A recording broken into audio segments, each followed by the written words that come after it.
least it was entertaining. That's all I need. I thought it was great. It was perfectly fine. It was all right. No issue with it. If you want to be big brain, knock yourself out. It was big brained. Don't invite a Pulitzer Prize winner if you don't want a big brained halftime show. If you want it to be big brain, I'm fine with that as long as it's entertaining. Oh, good. It was entertaining. That's all that matters. Big brained and entertaining. Super Bowl halftime shows are not supposed to be big brain. They aren't. We are there to watch men pummel one another physically as fast as they can, as hard as they can, running smack dab into one another. We are consuming things at our most gluttonous rate. It's a base level thing. Don't try and highbrow Super Bowl. Don't try and highbrow Super Bowl halftime show. But if you do, make it entertaining. Make it entertaining. It was entertaining. It was fine. What was the song? Treating it like a piece of literature. I want to write an AP. What did they call those? God, I don't even remember what they're called, but the essays that you write on a piece of text in the AP Lit exams. Jessica. Someone could write one of those on the halftime show. Jessica, why would you ask me about AP? I barely made it through school. What was the song today? I didn't have one. You didn't have one? But I'm going to press play right now. Okay. Press play so I can. And you're going to find out in the moment. Okay. What today's song is. What is it?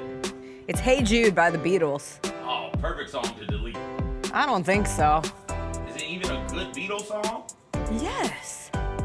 Bring it. Judah, Judah, Judah, Judah, Judah, Judah. That does not sound like a good Beatles song to me. Na, na, na, I mean, na, na, na, na. Top Hey what? Jude. Top what Top Beatles 10. song? Top 10 How many songs do these Beatles have? They only had like 2 albums, right? Yeah, but they had a lot. They had a lot. They were nominated for a Grammy this year. They brought him back. Yeah, that was wild. I didn't like that. Yeah, that song wasn't good enough to be Too much nominated. AI. Yeah. A lot of AI last night. From where? The commercials. Oh, yeah. Yeah. Yeah, I thought there was AI on the field. No. I was like, oh, That's next, though. Is that why the Chiefs couldn't block That was anybody? Stitch. Listen, Stitch running around. That was maybe my favorite commercial of the night. We all perked up when we saw Stitch on that football Like, oh, we're field. starting so strong. We're like, oh, look at him go. Not. What's up, everybody? It is Monday, February 10th. It is going to be a good day. Jessica Benson with you from the Grind City Media Studios in Memphis, Tennessee. CJ Hurt behind the glass. Coming up on today's show, we had 2 big games over the weekend and 2 blowouts. The Eagles stopped the three-peat. The Chiefs go down. Philadelphia, the winner of this year's Super Bowl. Meanwhile, here in Memphis, the Thunder stopped the Grizzlies from having a fun weekend. We'll get into all of that. Gary Parrish will join us around the 40-minute mark, and we'll talk with him about all of that as well. We will then get into all things Super Bowl. I'll tell you why Kendrick Lamar's performance was actually one of the greatest of all time. I'm sure it'll make some people real mad. We'll go through all the commercials, all the events and happenings of Super Bowl LIX. It's a Monday. You know what we say. Fly, Eagles, fly. Fly, Eagles, fly. This fan.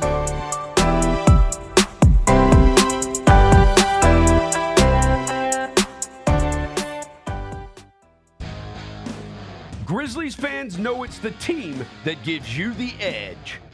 Big River Steel does too. And much like the Grizzlies have recruited legendary talent, we want you to be part of our team. Are you ready to be part of something legendary? Then visit www.bigriversteel.com. That's www.bigriversteel.com.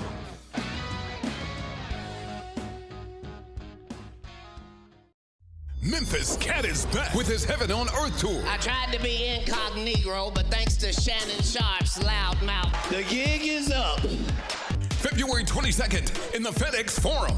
In my spare time, I infiltrate the Illuminati, look for their secrets, run back, tell y'all. Don't miss this year's most talked about comedy icon live. He's back with brand new material, an unmatched wit, and an electrifying performance. Get tickets at Ticketmaster.com.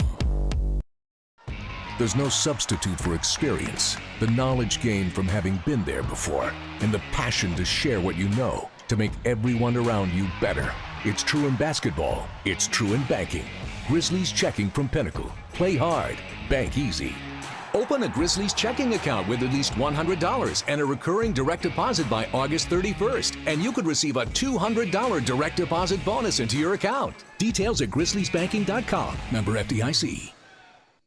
Sonic Radio. Welcome back to Sonic RNDIO. That spells radio with me, the CIO. This just in, the new Sonic $1.99 menu lets you build a crave-worthy meal for just $1.99 an item, whether that's a creamy shake, crispy tots, or a quarter-pound double cheeseburger. This just out. Ostriches. They're mean, not very cute, and in my opinion, way too big for a bird. Don't miss the Sonic Fun 99 menu. 5 items, always $1.99. Live free, eat Sonic. Tax not included. See menu for details.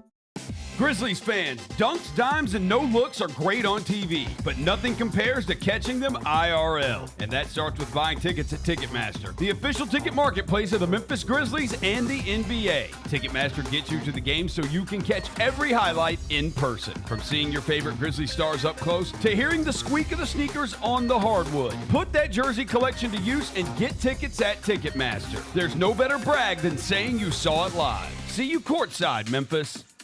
I did a video and I thought it was pretty funny, and I said, well, I'm gonna post it on TikTok and see what it does. You know, we watched Alabama beat Miami. We had no idea that the video was blowing up the whole time we were beating Miami, or we would have kept doing it. Yeah. So I told Tide roll. The Tide, tell them, Willie. Tide roll, baby. That's what they do. We always gonna get beat because you cannot mess with the Tide. The Chris Vernon Show, live on weekdays at noon on YouTube at Grind City Media and the official Grind City Media app. So these are a pair of Kobe 11 Elite Low. These were part of a collaboration with FC Barcelona. I've never seen these in person. The detail on these are amazing. It's Flyknit, like, you know, the front of the shoe is Flyknit. It's got the lunar line, I remember, and the insole is removable. Yeah. The Sneak Fest Show, live Tuesdays at 2 p.m. on Grind City Media on X, YouTube, and the official Grind City Media mobile app.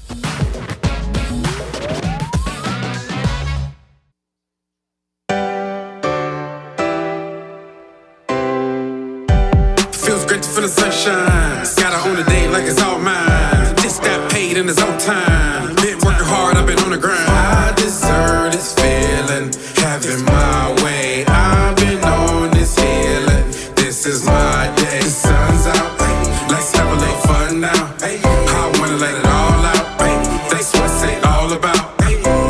Cause I deserve this feeling, having my way. I deserve this healing. This is my day. Grind City Media presents The Jessica Benson Show with CJ Hurt. Live from the Grind City Media Studios on YouTube at Grind City Media and the official Grind City Media app.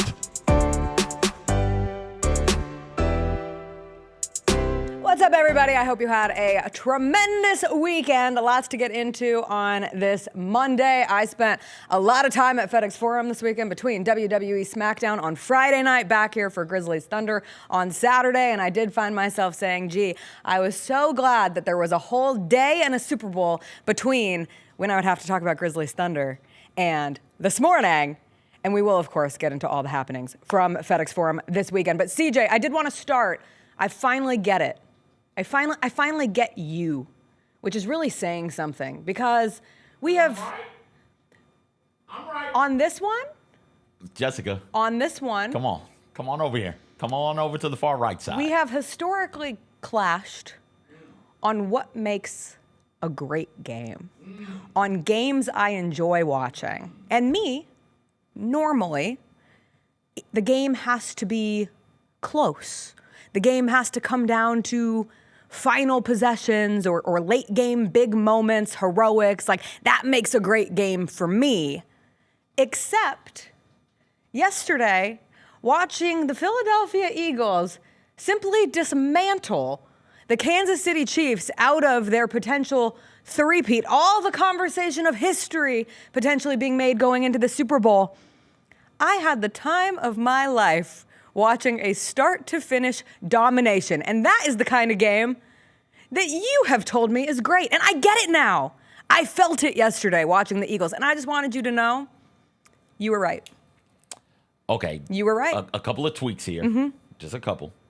Typically speaking, when a team goes down 17, I turn the game off. I'm not. You turn the TV off? I'm not super interested in watching you catch an ass whooping. But there will be moments in said games where it's like, oh, okay, seeing this player do something that's never happened before is particularly interesting.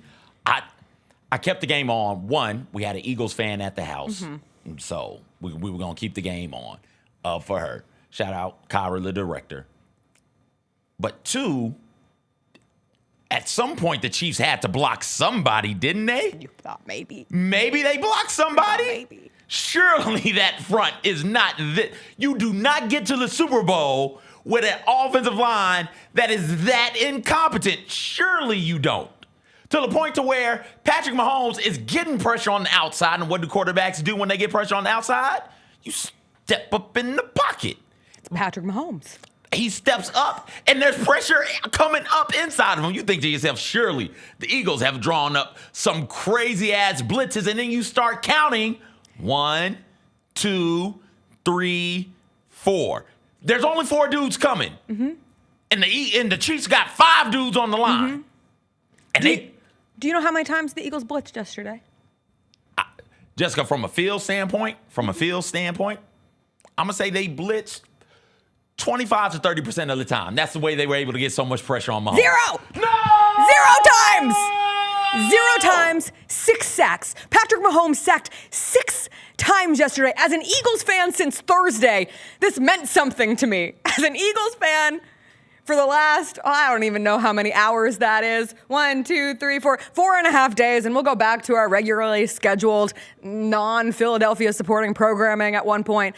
But seeing Patrick Mahomes sacked 6 times by that Eagles defense was insane. Seeing Cooper DeJean on his birthday get a pick 6. A DEI pick 6. This is why diversity, equity, and inclusion is important. So you have opportunities like Cooper DeJean having his big moment on the national stage. Jalen Hurts is the Super Bowl MVP.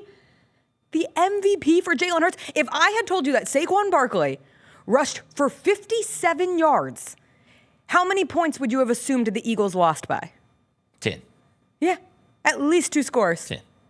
But alas, that is exactly what happened yesterday. It was crazy. 40-22 the final. It wasn't that close. 16 of those 22 points coming in garbage time for the Kansas City Chiefs.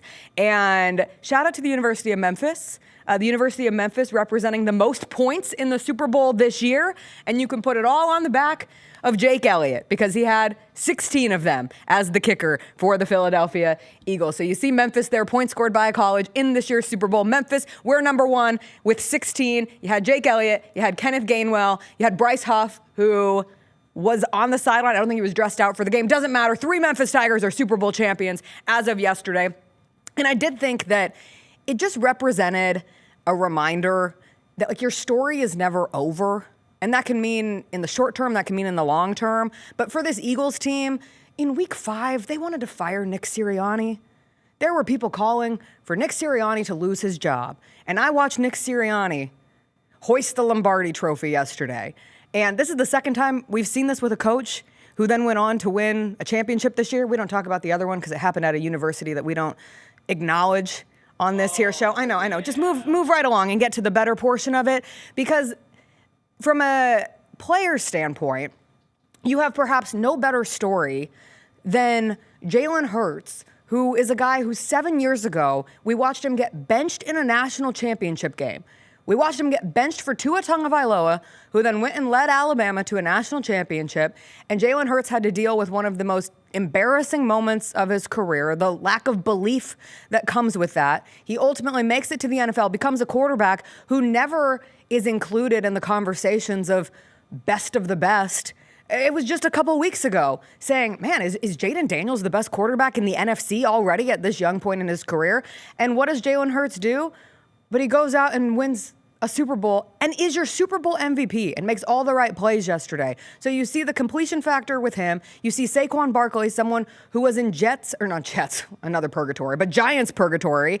They release him. He finds a new home with Philadelphia, proceeds to lead the NFL in rushing this season, Offensive Player of the Year. He wins a Super Bowl. Someone like A.J. Brown, who has talked about, there was a period in his life when he thought about ending his life and how things ended with the Titans and getting traded to the Eagles and getting absolutely dissected for reading a book on the sidelines this season. And he brought the book back out because we support literacy. He didn't bring it out. that the assistant coach brought it out, right? Sure. Yeah, but the book was still there. And it wasn't the same book. No, it's a different book. It was a brand new book. I was trying to figure out which book it was. It was the same Right, book. But it did not have the highlighted and underlines that we saw the first time around. I don't know if they just did that to be funny. Like, hey, if he does something, we're gonna break this book out on the sideline to mess with him. But before that, AJ Brown is walking off the field screaming something at Sirianni, and Sirianni is screaming back at him. I'm here, take your book. Do a slight meditation. But he scored that touchdown. He and all scored as the well. touchdown. Go ahead. Even Devonta Smith, there was a picture of him circulating yesterday from his high school football state championship where he lost on the field he was on last night. Grew up in New Orleans, lost a championship. There's a picture of him on the field crying. And, like, now look at him. He's having the moment of his career, winning a Super Bowl. This Eagles defense that was the best defense in the NFL this year, and yet what did everybody talk about going into this game? Well, they talked about Luka Doncic getting traded to the Los Angeles Lakers, and there was no real, like, sustainable conversation of digging into how are the Eagles, if they do find a way to stop the Chiefs. It was the inevitability of the Chiefs. Of course, Patrick Mahomes is going to figure it out. And instead, this Eagles defense comes together at exactly the right time. And I just sat there thinking, like, what a cool moment for sports. I love when we're reminded that not everything is inevitable because it makes it more fun. When you don't feel like the ending is predicted before it even begins, it kind of like reshoots an energy into the sport that I frankly needed after this week. You don't have to worry about the inevitability of the Chiefs in a close game. If you just say, F it, we're not going to play a close game with these guys. Blow it out. Like, just going to beat the hell out of them. Call it a day. Yeah, so shout out to the Eagles. Kyra's going to be insufferable if you want. Oh, they're all insufferable. Well, it's three of them. Darnell, Luke, and Kyra. Oh, we're surrounded by Eagles Can't wait to fans. stumble across one of those. Wait a second. I think I see Darnell. He's climbed up the light pole out there. They didn't grease the poles in Memphis well enough. My friend is in school in Philadelphia right now, and she sent me a video outside her window, and the game wasn't even over last night. And she was like, Jess, help, I'm scared. I said, I'd be scared too.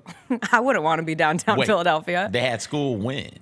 But she's in school. Oh, she's in school. Yeah, like but she's they're a off student. today. She's not from Philly. They're off today. I don't know. You can't I have should them. ask her. You can't have them report those people to can't education. go to school right now. This is where you get that note from the mayor that's like, everybody, off. Hey, take Nobody off. do everything. Take off, man. Luke just ran it in his Eagles jersey. So, fly, Eagles, fly. Oh, we threw a little Sweet Caroline into it? I don't know what the Eagles That song sounds a is. little too patriotsy. You want to know who was the biggest winner What's last the Eagles night? song? I don't know. Fly, Eagles, fly. Yeah, I don't know how to sing I don't know it. the rest of it. I just know. Again, I've been an Eagles fan since Eagles. Thursday, CJ. What were you Biggest saying? winner Biggest of winner. last night? Tom Brady. That man was giddy on the call. That man was very excited to call the game where Patrick Mahomes does not complete a three-peat, something that Tom Brady wouldn't have done. And now Tom Brady never got blown out in a Super Bowl, and it's happened to Patrick Mahomes twice. One of those wasn't his fault. Yeah, but it still happened. Both of the times he got blown out, that offensive line was terrible, right? It was the Chiefs Bucks that Brady ended up winning, and it was this one. Yeah. Both times that offensive line was atrocious. The first one, though, Chiefs Bucks, Patrick Mahomes fought valiantly on one ankle. Like, he was doing everything he could to physically keep them in the game. And this one seemed like he sort of crumbled with the offensive line also. I agree with the chat. Tom Brady, not the best on the call, but he was having a good night. And I saw somebody pointed out that fake devil magic looks real until real devil magic pulls up. So you think Patrick Mahomes has it, but then you're reminded that the best to ever do that magic is Tom Brady. And he was much better on the football field than in the booth. And he's much better on like a show. I enjoyed Tom Brady's commentary throughout the week. I was like, oh, maybe this is building up to a better... No, I feel bad for Greg Olsen. You'll get a Super Bowl someday, Greg Olsen. Someday it'll be your turn. I don't understand, like, broadcast commentary, like broadcast feeling. It's just a preference. Either way. But what is the complaint about Brady? Just that he's not good. It's like an intangible. Okay, I got it. It's how you take it in. It's how your ears are listening to a game. And sometimes it's the calls and the analysis on different play calls, different officiating. I am so glad that we're not sitting here having to talk about the officials. After that first offensive pass interference call early, it was like, oh no. And then one win against the Chiefs fairly early in the game, and you were like, oh, We're playing it fair and square here this year at Super Bowl LIX. But the Eagles are the champions. They won their big game. Memphis Grizzlies lost their big game. Womp womp. It was a bummer here at FedExForum. We will get into Grizzlies Thunder and looking ahead as we approach the final week before the All-Star break. That's coming up next weekend. We'll get into all things Grizzlies when we come back.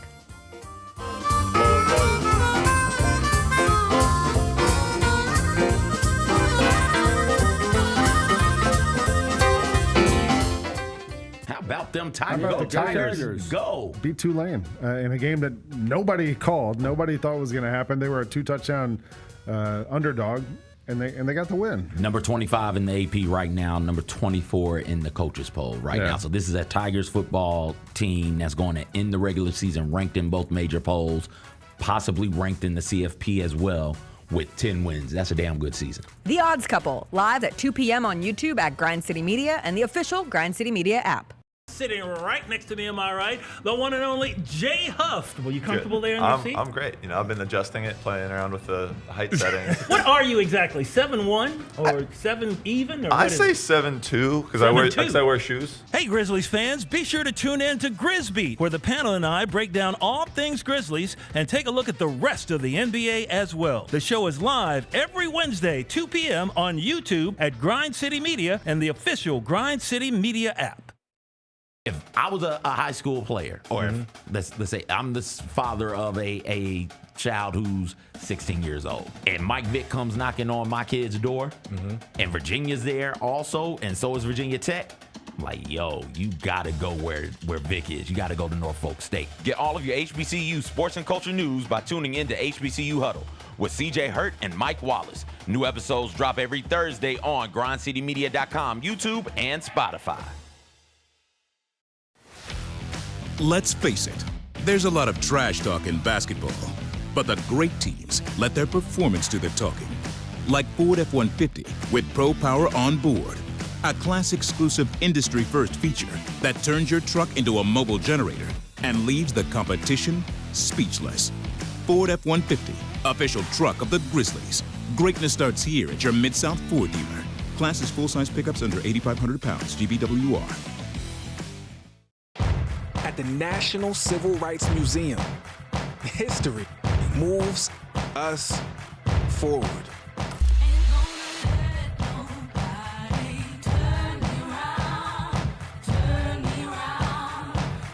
The question remains, how does history move you? Keep on talking, marching up to freedom land. A night of comedy with Sebastian Maniscalco and Jim Gaffigan. Now, is this a family? Is this your mother? Where is she? Is she in the crowd? You don't know where your mom is. The mom's up there. What kind of family is this? I'm sorry. Sebastian Maniscalco and Jim Gaffigan. I went ziplining for the last time. What is wrong with us? Would you pay $200 to feel like you're about to die 6 times? Live in Memphis, FedExForum, Friday, February 21st. Get tickets now at livenation.com. It's your turn to drive into luxury at Southland Casino Hotel. Join us on Saturdays to win your share of up to $1 million in free play and prizes. And don't miss the chance to take home luxury itself during the grand finale drawings. Drive off in a 2025 Land Rover on February 1st or a 2025 Range Rover on March 1st. 2 vehicles, 2 finales, 1 million ways to enjoy luxury only at Southland Casino Hotel. Must be 21 or up. Play responsibly. For help quitting, call 800-522-4700. Thanks for showing up, Memphis. Nothing compares to catching your Grizzlies IRL. And that all starts with buying tickets at Ticketmaster, the official ticket marketplace of the Memphis Grizzlies and the NBA. Ticketmaster gets you to the game so you can catch every highlight. Put that jersey collection to use for the next game and get Grizzlies tickets at Ticketmaster. Whether they're here at FedExForum or on the road, Ticketmaster's got your back when it comes to scoring tickets. And there's no better brag than saying you saw it live.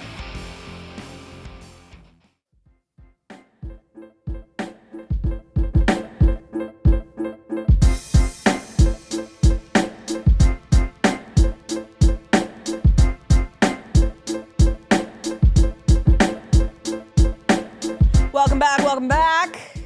I forgot to mention, my husband, the Niners fan, I wondered who he would finally decide to root for between the Eagles and the Chiefs, two teams that he despises. And you truly would have thought that the Niners were playing with how much he was rooting for the Chiefs' demise. He took his shirt off. With that last touchdown before the half, my man ripped his shirt off, said a lot of expletives about a lot of people, and he was having the time of his life. The Chiefs have broken. CJ received that video. The Chiefs have broken so many these people. fan bases in a way that is really, really funny.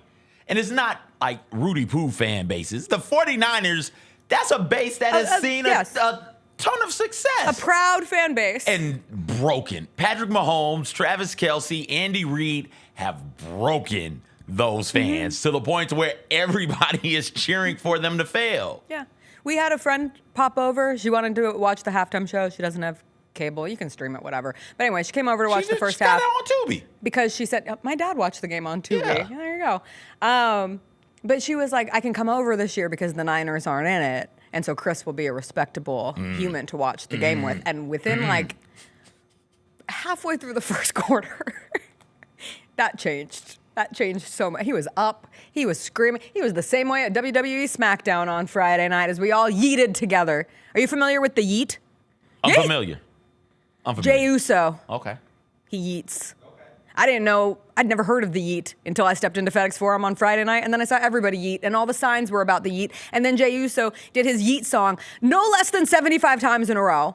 It was remarkable. He had us in the palm of his hand. I had the best time. I can't wait to talk to Gary about it. We'll get to that in the next segment with GP. Do want to give a shout out to Jenny. Met her at the game on Saturday. She watches the show every day. She's a huge Grizzlies fan and had the best little chat with her. She told me how old she was turning. I did not believe her. I hope that I am the recipient of the same anti-aging universe that she is. But shout out to Jenny. It's her birthday today. Unfortunately, she went to the game as a part of her birthday weekend, and that game absolutely stunk. It was a huge bummer for the Grizzlies and the Thunder, number 1 versus number 2 in the West. The energy downtown, as a downtown dweller, between being at WWE Smackdown Friday, existing in this downtown world. I had a Galentine's Day party earlier in the day on Saturday, got to the game. All anybody wanted to do was talk about this game. People were trying to get tickets to this game. I got more requests for tickets. You know, people always think that I have some magical ticket plug. I do not, but I received more texts than I've received at any other point in this season trying to get tickets for the game on Saturday. And the energy was just, it was awesome. It was probably the best crowd that we have had of the season. And then the game was just an absolute stinker. And you watch the Thunder have 32 second chance points. Grizzlies got out rebounded 55-40, lost by 13, but trailed by as many as 28. And going into it, you're like, oh, the Grizzlies are the healthiest they have been, not this season, in years. The healthiest that this team has been since March of 2023. That is nearly 2 years ago. And the Thunder come in on the second night of a back-to-back. They're without Chet Holmgren, who made his return from his 3-month absence in their game against the Raptors on Friday, but then sat out for rest. They were without Lou Dort, so they're down 2 significant players, second night of a back-to-back, and you give up 32 second-chance points? It was not fun to sit and watch that game. It wasn't a fun game to consume at all. No. If you care about the Grizzlies and in the slightest, because we think it's a real simple fix, right? Just get a rebound.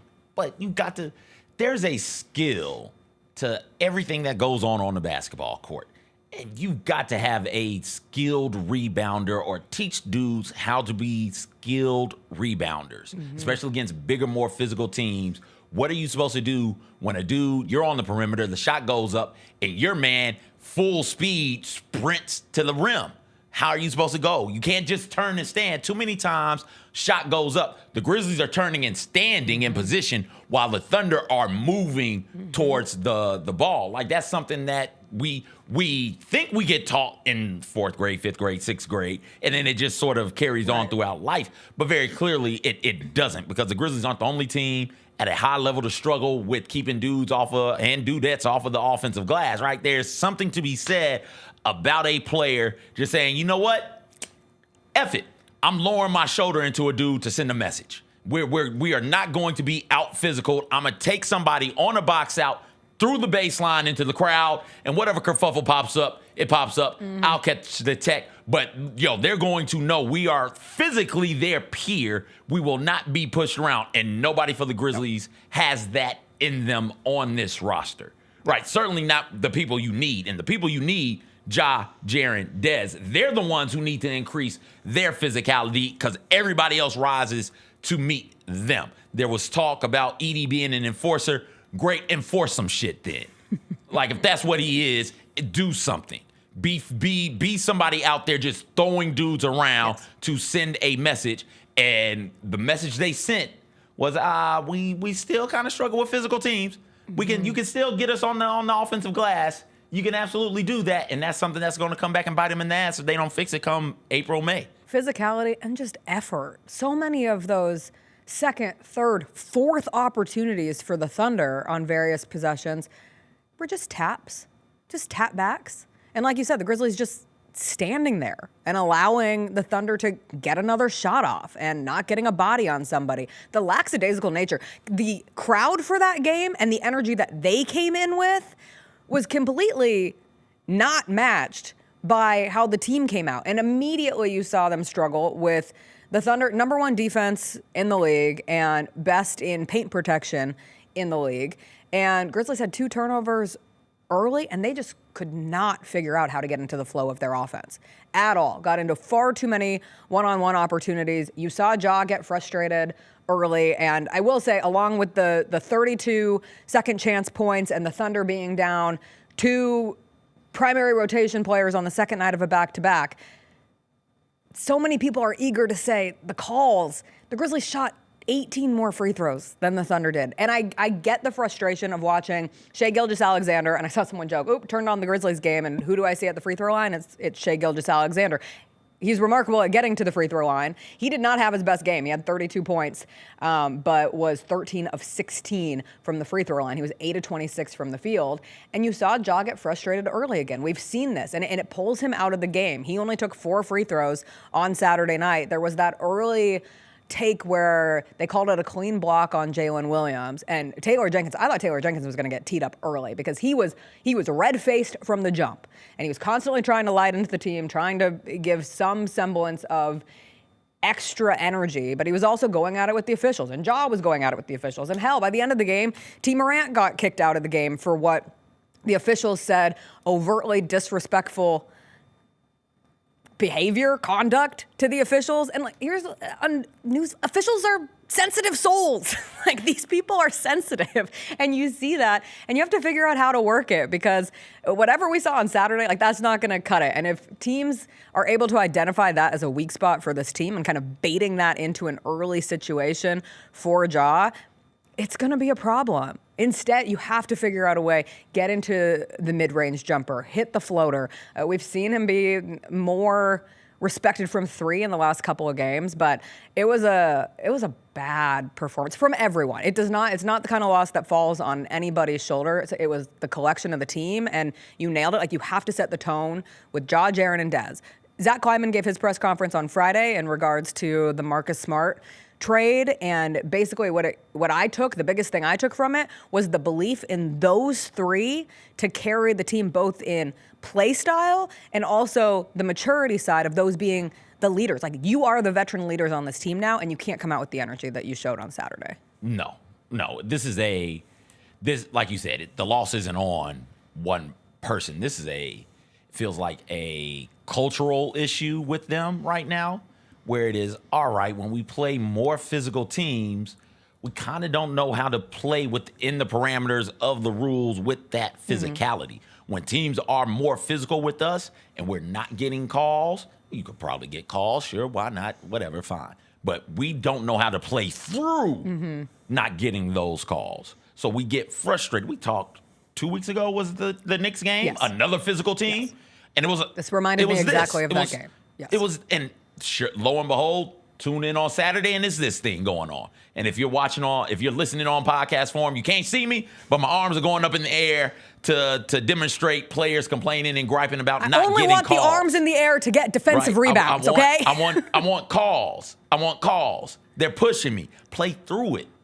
Or like if the ref's not going to handle it to your liking, you handle it to your liking. You take some matters into your own hands and you knock somebody around just enough to get the refs to say, okay, we gotta call this game tighter. Sure. Like that's how you do it. There's a way to go about affecting the game from a physicality standpoint. One, to say, hey, we are not going to be bullied. We are not going to be pushed around. We are, again, your physical peers. And two, hey, refs, you got to call this tighter. There's a way for you to do that. Throwing your arms up in the air, whining is not how you go about doing it. Again, You got to stop whining. Refs are petty. Like, you have to play the game to some degree with it. And I mean, I agree, it can be frustrating. Hell, I'm frustrated when I watch it, and the variability of how a game is called from one possession to another can be difficult to know how to navigate. But also, at some point, I just want the ball in Jaren Jackson Jr.'s hands. Like, at some point, give the ball to Jaren and try to get something going. They did a good job on him. They did do a good job. You can't force. You got to pit the ball at times against other teams. Put the ball in Jaren's hand wherever the hell you want to. Let Jaren get downhill. He'll be fine. Yeah. Against this team, against that Thunder team, he can't bring the ball up the court and then say, all right, Jaren, just go downhill, because they're too good defensively.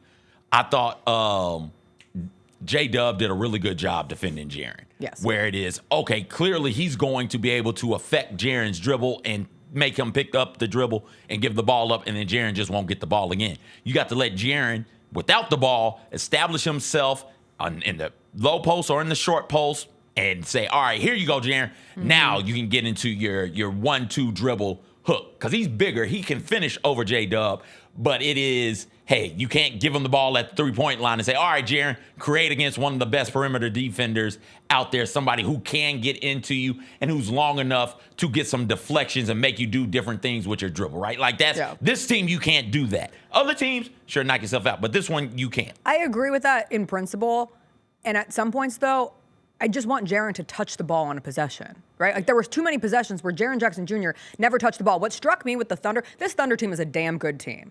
They are young, but their core has struck in a very effective way. There is nothing fraudulent about this Oklahoma City Thunder group. And one of the biggest things I noticed from them is everything is intentional. There's an intentionality with every single possession, both on the offensive end and the defensive end. And they just know how to get to their spots, no matter what is being thrown at them on the other side. And the Grizzlies don't have that yet. Like, I did not leave Saturday's game confident. And this is where my obligatory, the Grizzlies are still second in the Western Conference. And I know sometimes people don't want to hear that, but it is the truth. Like, they still have won 10 of their last 12 games. The Grizzlies are a very good team. The Thunder right now are a great team, and the Grizzlies struggled against a great team on Saturday. That said, there is chaos throughout the West where, like, I'm not concerned with the Grizzlies having a 2 seed in the playoffs, or at least a top, 4 seed in the playoffs. The Nuggets have won 5 games in a row. They're creeping up there. But you look at some of the things that happened over the weekend. The Los Angeles Lakers now will be having to play with Jackson Hayes as their center, at least as it looks to be at this moment, because the Mark Williams trade got rescinded. If you ever thought about how awkward a PR statement would be from a team after their trade got rescinded, look no further than the Charlotte Hornets, who were essentially like, we are so excited to welcome Mark back to our organization. After the other team aggressively pursued Mark, we made the difficult decision to move him. But we were thrilled to see him rejoin our roster. So Dalton Connect's back with the Lakers. Mark Williams back with the Hornets. You saw the Mavs see the worst case scenario after the Luka trade. All that you had talked yourself into with Anthony Davis being an awesome addition for them. He had a monster first half. I fell asleep in the first half of the Mavs-Rockets game. Rockets have lost 6 games in a row, by the way. Fell asleep watching Anthony Davis just dominate. Woke up to him leaving the game with a non-contact groin injury, and now he's out indefinitely for Dallas. So there are bad things that happen to teams in the West around you over the weekend, but if you're the Grizzlies, this does enter a stretch where you got to figure some things out, and it starts with matching physicality and tonally changing how you approach a team like the Oklahoma City Thunder. We'll talk more about that with Gary Parrish after a quick break.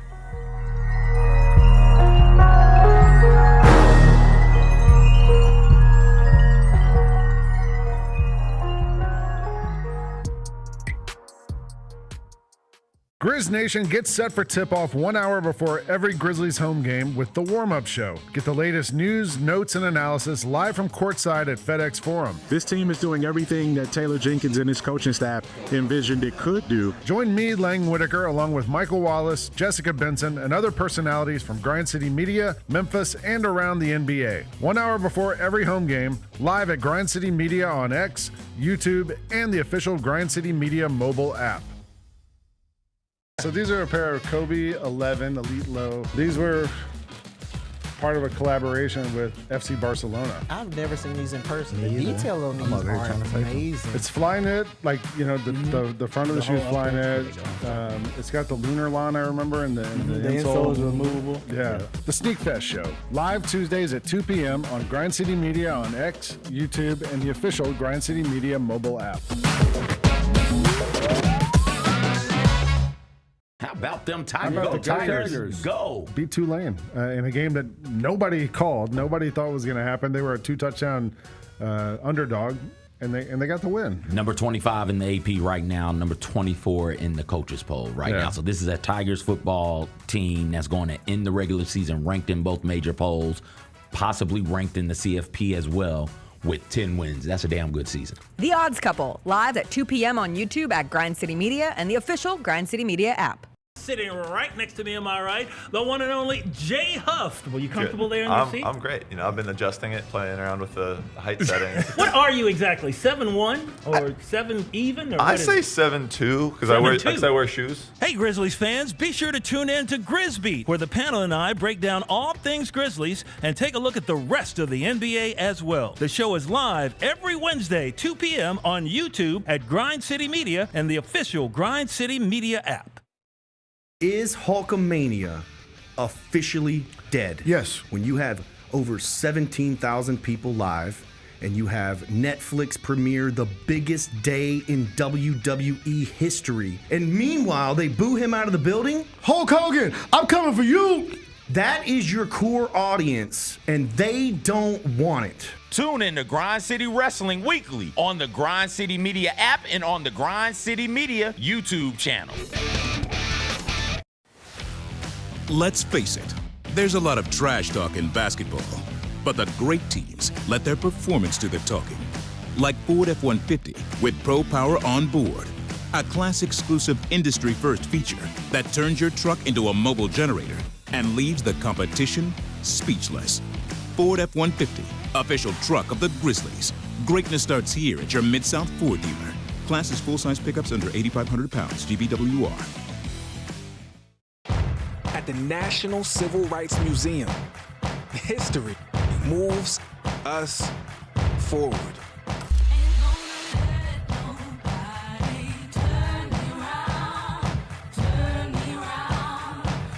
The question remains, how does history move you? Keep on talking, marching up to freedom land. A night of comedy with Sebastian Maniscalco and Jim Gaffigan. Now, is this a family? Is this your mother? Where is she? Is she in the crowd? You don't know where your mom is. The mom's up there. What kind of family is this? I'm sorry. Sebastian Maniscalco and Jim Gaffigan. I went ziplining for the last time. What is wrong with us?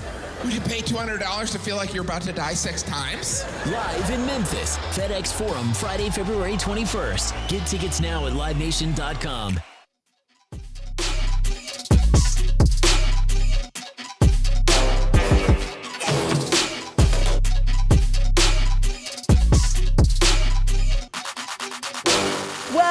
Welcome back. It is Monday. That means it's time to catch up with Gary Parrish. He joins us in studio. GP, how you doing? I'm wonderful. How are you? Oh, just spectacular. Yeah?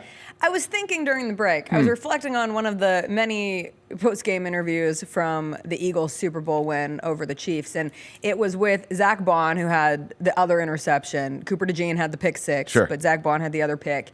And he was being interviewed after the game, and they were going through the list of all of the defensive players on the Philadelphia Eagles. And the reporter would say a name, and he'd go, dog. Right. And the reporter would say another name, and he'd say, dog. And they just went, dog, dog. And some of them were actual dogs, because a lot of Georgia Bulldogs on that team. But the notion was, this was a defense full of dogs. And I was thinking, If I went through the Grizzlies roster, how many dogs are on this? How on many this dogs team? are on the Grizzlies roster? I think Ja would consider himself a dog, wouldn't he? No. He wouldn't? I mean, you can consider yourself whatever you want to consider yourself. But you wouldn't consider Ja a dog. Perceived as a dog. He's not one, no. I think he goes through Interesting. metamorphoses where Sure. he's a dog. I Uh-huh. think there are times when you're a dog, but you got to be 100% a dog to be constantly referred to as a dog. Okay, so let's just go through the starting lineup and let's identify dogs. Okay? Ja Morant. No. CJ said he's not a dog. CJ speaking for himself here. I say he's dog light. All right? I don't talk like that about employees that make way more money than I do. Me too. All right? So that's CJ speaking right Okay. there. Desmond Bain. No. Oh, no. Yeah, CJ's on the You just got anti-dog $80 million tied up in non-dogs. Yeah. Yikes. Yeah. Jalen Wells. No. Another non-dog. A pup. He's a puppy. A pup. You could pet him. Yeah. Okay. And sometimes he bites. Puppies bite. It's cute when puppies do it. There's a cuteness I don't know. Have you out ever there. been bit by a puppy? Sometimes it hurts. It's oh no, I got bit by a puppy. Let me go. A dog bites you and you have to rush to the emergency room. A puppy bites you, you're like, ouch, that stings CJ a says little bit. Jalen Wells is not No. going to send you to the emergency room. Okay. I think I agree. Okay. Jaron Jackson Jr. Wow. It's the whole roster. This is our whole salary cap in non-dogs. Zach Edey, dog? No. Oh, God. I thought for sure we could get Let's a go to Zach the bench. Edey. Let's go to the bench. We need a win. Vince Williams Jr. Yes. Stamp. Dog. Vince Dog. Williams a dog. You give me that. Come on. He's a VCU. He's a dog. He wears a T-shirt under his jersey. That's a dog. That's a dog move. I will concede, yes. Okay. And I will say, in the end of the third quarter into the fourth, when the Grizzlies scored like 11 points, it was never close. I don't want people to be misconceived. Just like the Eagles and the Chiefs game was never close. Grizzlies Thunder, never close. I did like the lineup of Ja, Dez, Vince, Santi, and Jaren at one point. Santi, dog? No. God damn. I guess we don't have that many. I think there are. This is a weird thing to realize on a Monday morning. I didn't expect to have to come to grips with this. I know. Dog potential. Do we have But dog I need potential that at least, CJ? potential- Of the I say people yes. you've named, yes, there is a potential doggedness in a handful of said Okay, players. we have dog potential. CJ identifies Dog us as potential. having dog potential. But I will say, in all You seriousness, don't have to go to the pound. like jokes aside, what was made pretty clear Saturday night inside FedEx Forum is that we might have a top 2 team in the West, but it ain't one. Yes. It's just not. Yes. They're better than us. They're better than our team. They just are. Yes. They are. So we got to figure out how to be better than them. But right now, that's a real problem because it ain't like, well, they'll age out of this. They're not going to age out of this. This is who they are, and this is who they're going to be for a while. They're not going to age out of this, but that is where I go back to the dog-like quality. And I think there has to be a digging deep sense of going into a game like that. You have to match the attitude of the team on the other side. And I failed to see that on Saturday. And granted, it got out of control, and it got out of control quickly. And at least there was some semblance of a fight late in the game where it's not like they just got curb stomped like they did in Madison Square Garden 2 weeks ago where they lose by 30. They at least come back and make it a respectable score. And I give that credit. It's a lame moral piece of it. But you are reminded of that particular quality that when there were the 3 losses to the Rockets before they finally beat the Rockets. And now the Rockets have lost 6 games in a row, which unfortunately doesn't help that win look spectacular. But I'm with you. It reinforced this notion of it's the Oklahoma City Thunder, and then there's a lot to still be determined in the Western Conference. That's right. If you want to play them in the Western Conference Finals, you can do that. Sure. But you ain't beating them. Like, not right now. Not that version. Not that version of you.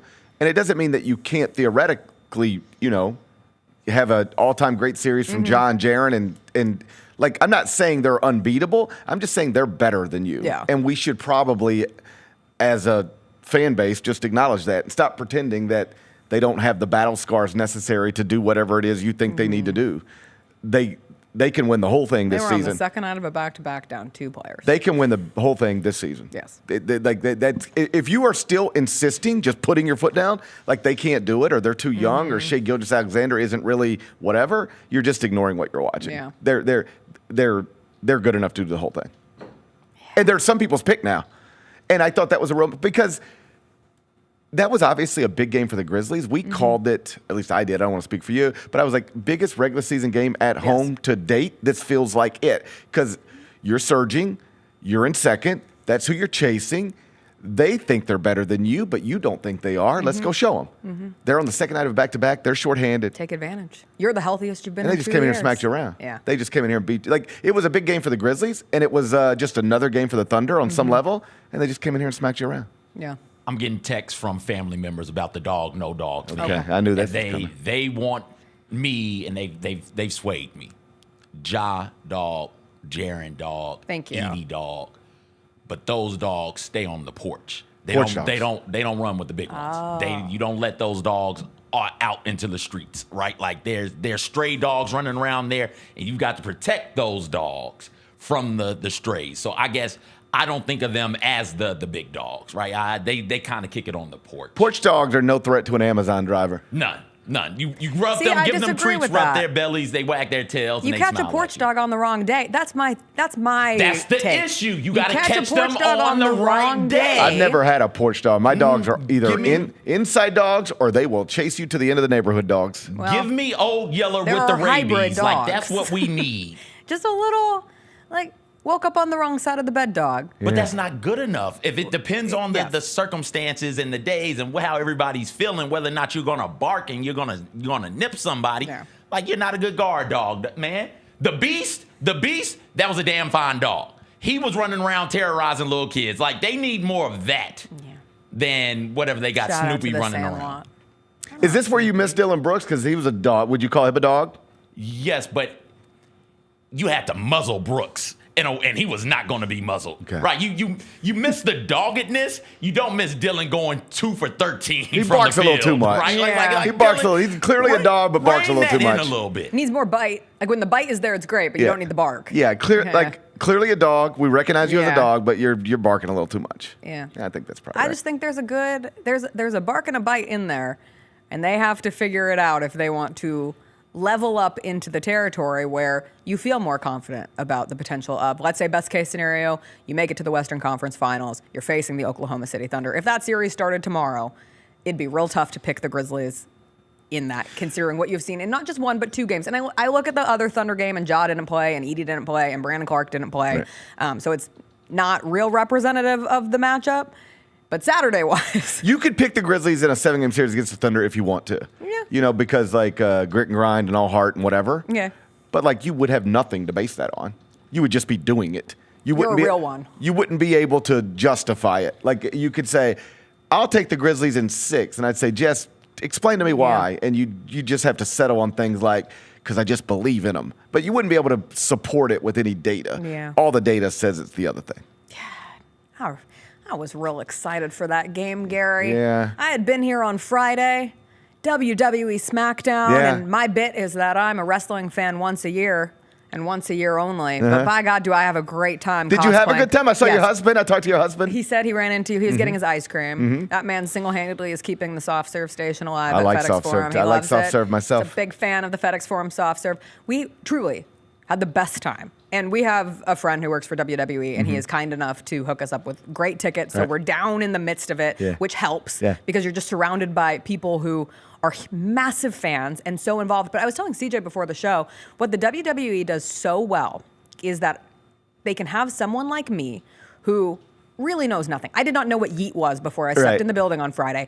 By the end of the night, I am yeeting so hard Right. that I think I threw my neck out. I woke up the next morning and I was like, oh no, she yeeted too hard. Yeah. But they do such a good job of storytelling and of setting up the environment of that show in treating it like a show that, yes, the diehard fans feel extra involved in, Sure. but the casual fan has a wonderful time. That's a proper assessment. You can have a good time at a SmackDown show or a So Raw fun. show, regardless of the context. Like it's more enjoyable, I think, if you know that Jey Uso was just a tag team guy, but then he decided to break away from his brother. And I'm just telling you wrestling stories, but And we actually remembered seeing him and his brother Right. the last time it was here, Right. and we were trying to make the. I was like, I think he's related to Roman Right, Reigns. yeah, they're and all there's there. something That's the with The family, Rock. and he was just like the tag team and the Roman Reigns family and the bloodline and all that.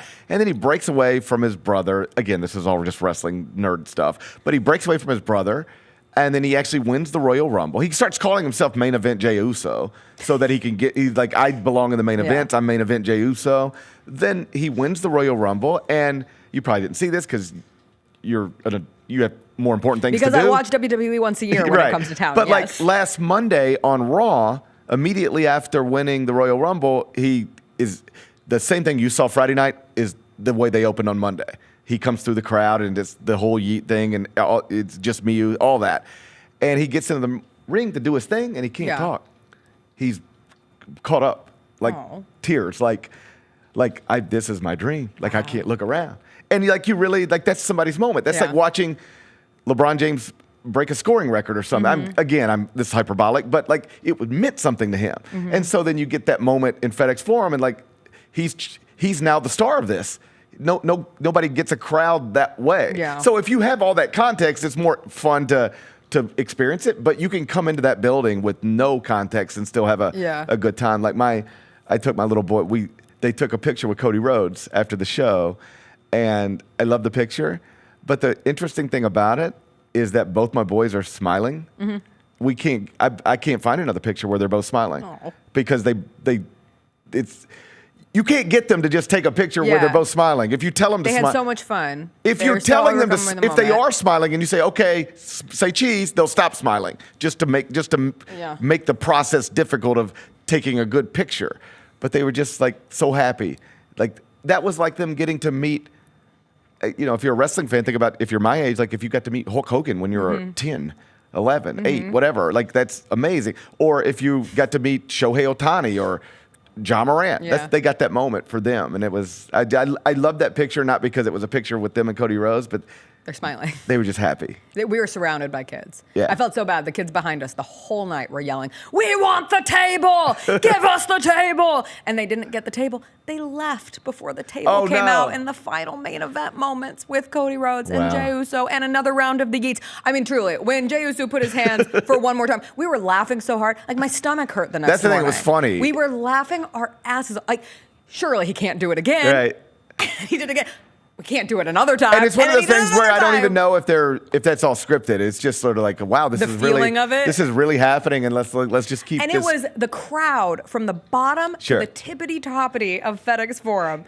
It was everyone's hands at one time. And that's because it wasn't just if you're ringside or lower. It was a party at the top as much as it was a party by the ring, and so it was just a fun night. I love those nights. It really we had a good time. I mean, I am now a Bianca Belair fan.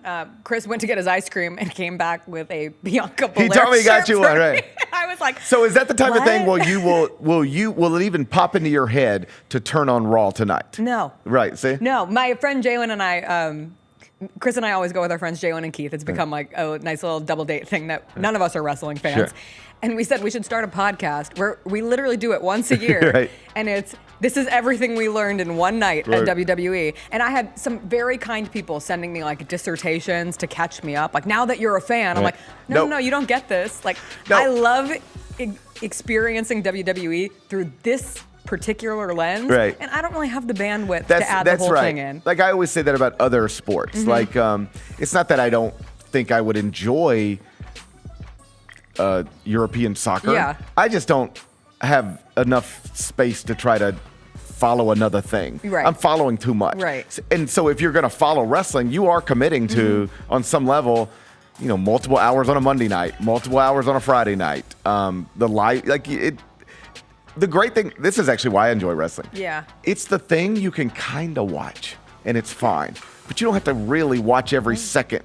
And you can fast forward through the matches. Or you can be like, all right, here's a perfect example. Match comes on Friday night. All right, guys, this is where we're going to go get our ice cream and nachos. You don't have to see. It's a television show. You don't have to pay that close attention to know what's going on, which is another factor that I think makes it work. We got to take a quick break because it's Monday. Got to get our breaks in. Yeah. But we'll come back. Some big broadcast moments in the basketball world from over the weekend, both in college and the NBA that I want your take on, plus the Super Bowl. You made a comparison. You asked your audience the college basketball equivalent of what we saw with Chiefs-Eagles. I think I knew the answer, but I was just still throwing it out there. We're going to talk about it when we come back.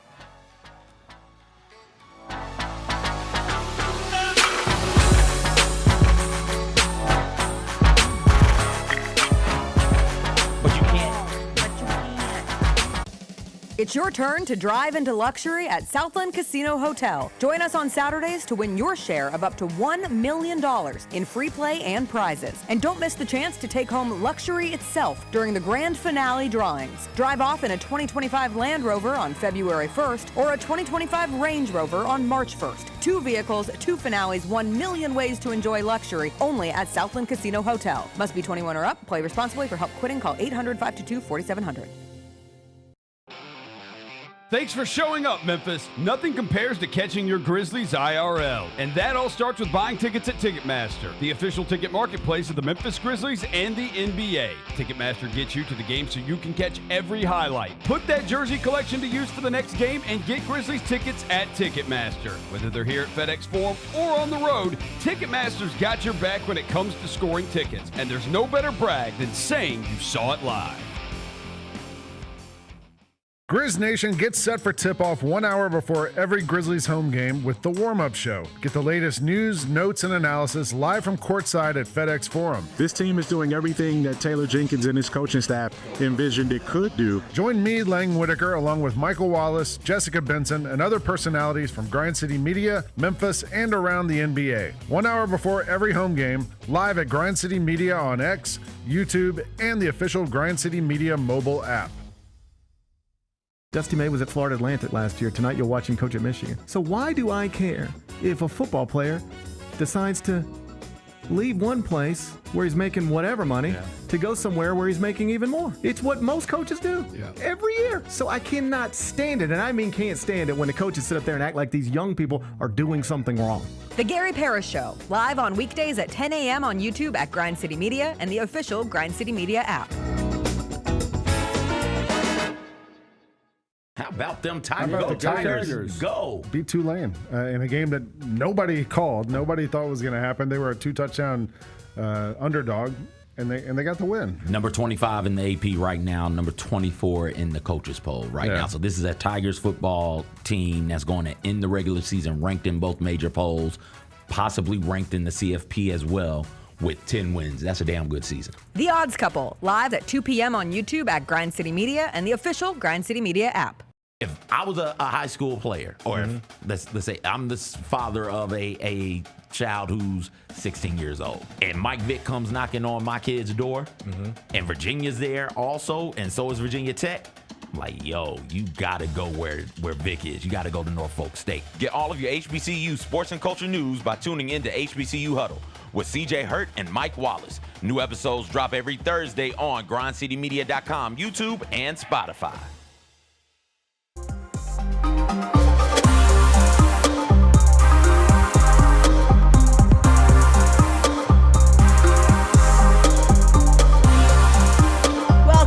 Welcome back. Gary, the Grizzlies now go on the road for 1, 2, 3, 4, 5 games. Congratulations to you. Thank you so much. You get some nights. We don't have another home game until nights at home. February 25th. Yeah. We also have the All-Star break. Sure. I am curious. They just announced that Trae Young is the injury replacement for Giannis Antetokounmpo, who's out with a calf strain now. Assumingly, Anthony Davis is going to be out for All-Star.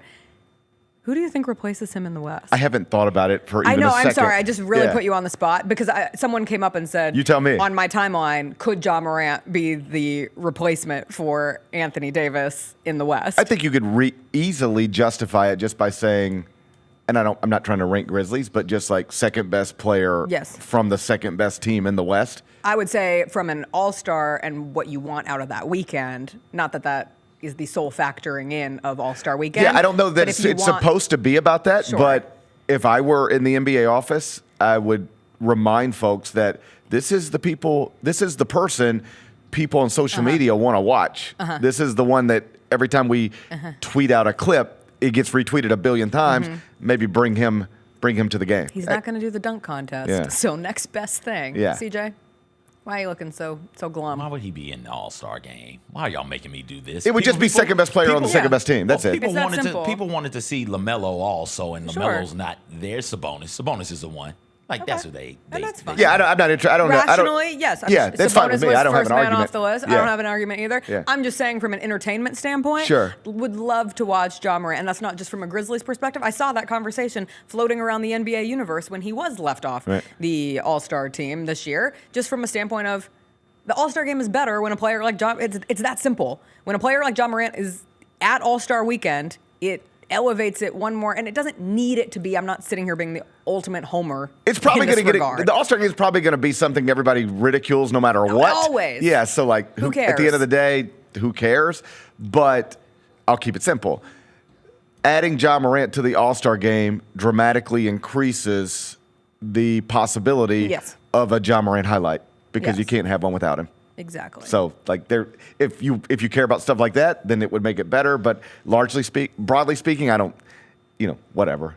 It's the All-Star. We'll be here on Monday after the All-Star game, and people will be talking about how much it sucked. That's the way. Every year. That's the Monday after the All-Star game every year. Pretty much. Yeah. It's a formula at this point, and we know how it's I could going write to my go. monologue for the Monday after the All-Star game right now, that's good. and I Get could your- do it. I could do it in 10 minutes. Get your work out of the way. Yeah. It was nice to see I'll work here ahead. Go ahead at and write FedExForum, Jaren, Zach, Edey, and Jalen Wells were given their All-Star jerseys. Yes. Again, one more thing that like before the game, Yeah. ooh, look at these 3 players who are going to All-Star weekend, and then Edey and Jalen Wells got yanked in the third quarter and played 13 minutes. Yeah. and- Well, that was the other, like, if there's a main bar from the game, it was like, that's really the number 1 team in the West. Like, we're number 2, but they're number 1. That was, sidebar would be, and this is why you maybe don't need to have 2 rookies in your starting lineup against a team like that.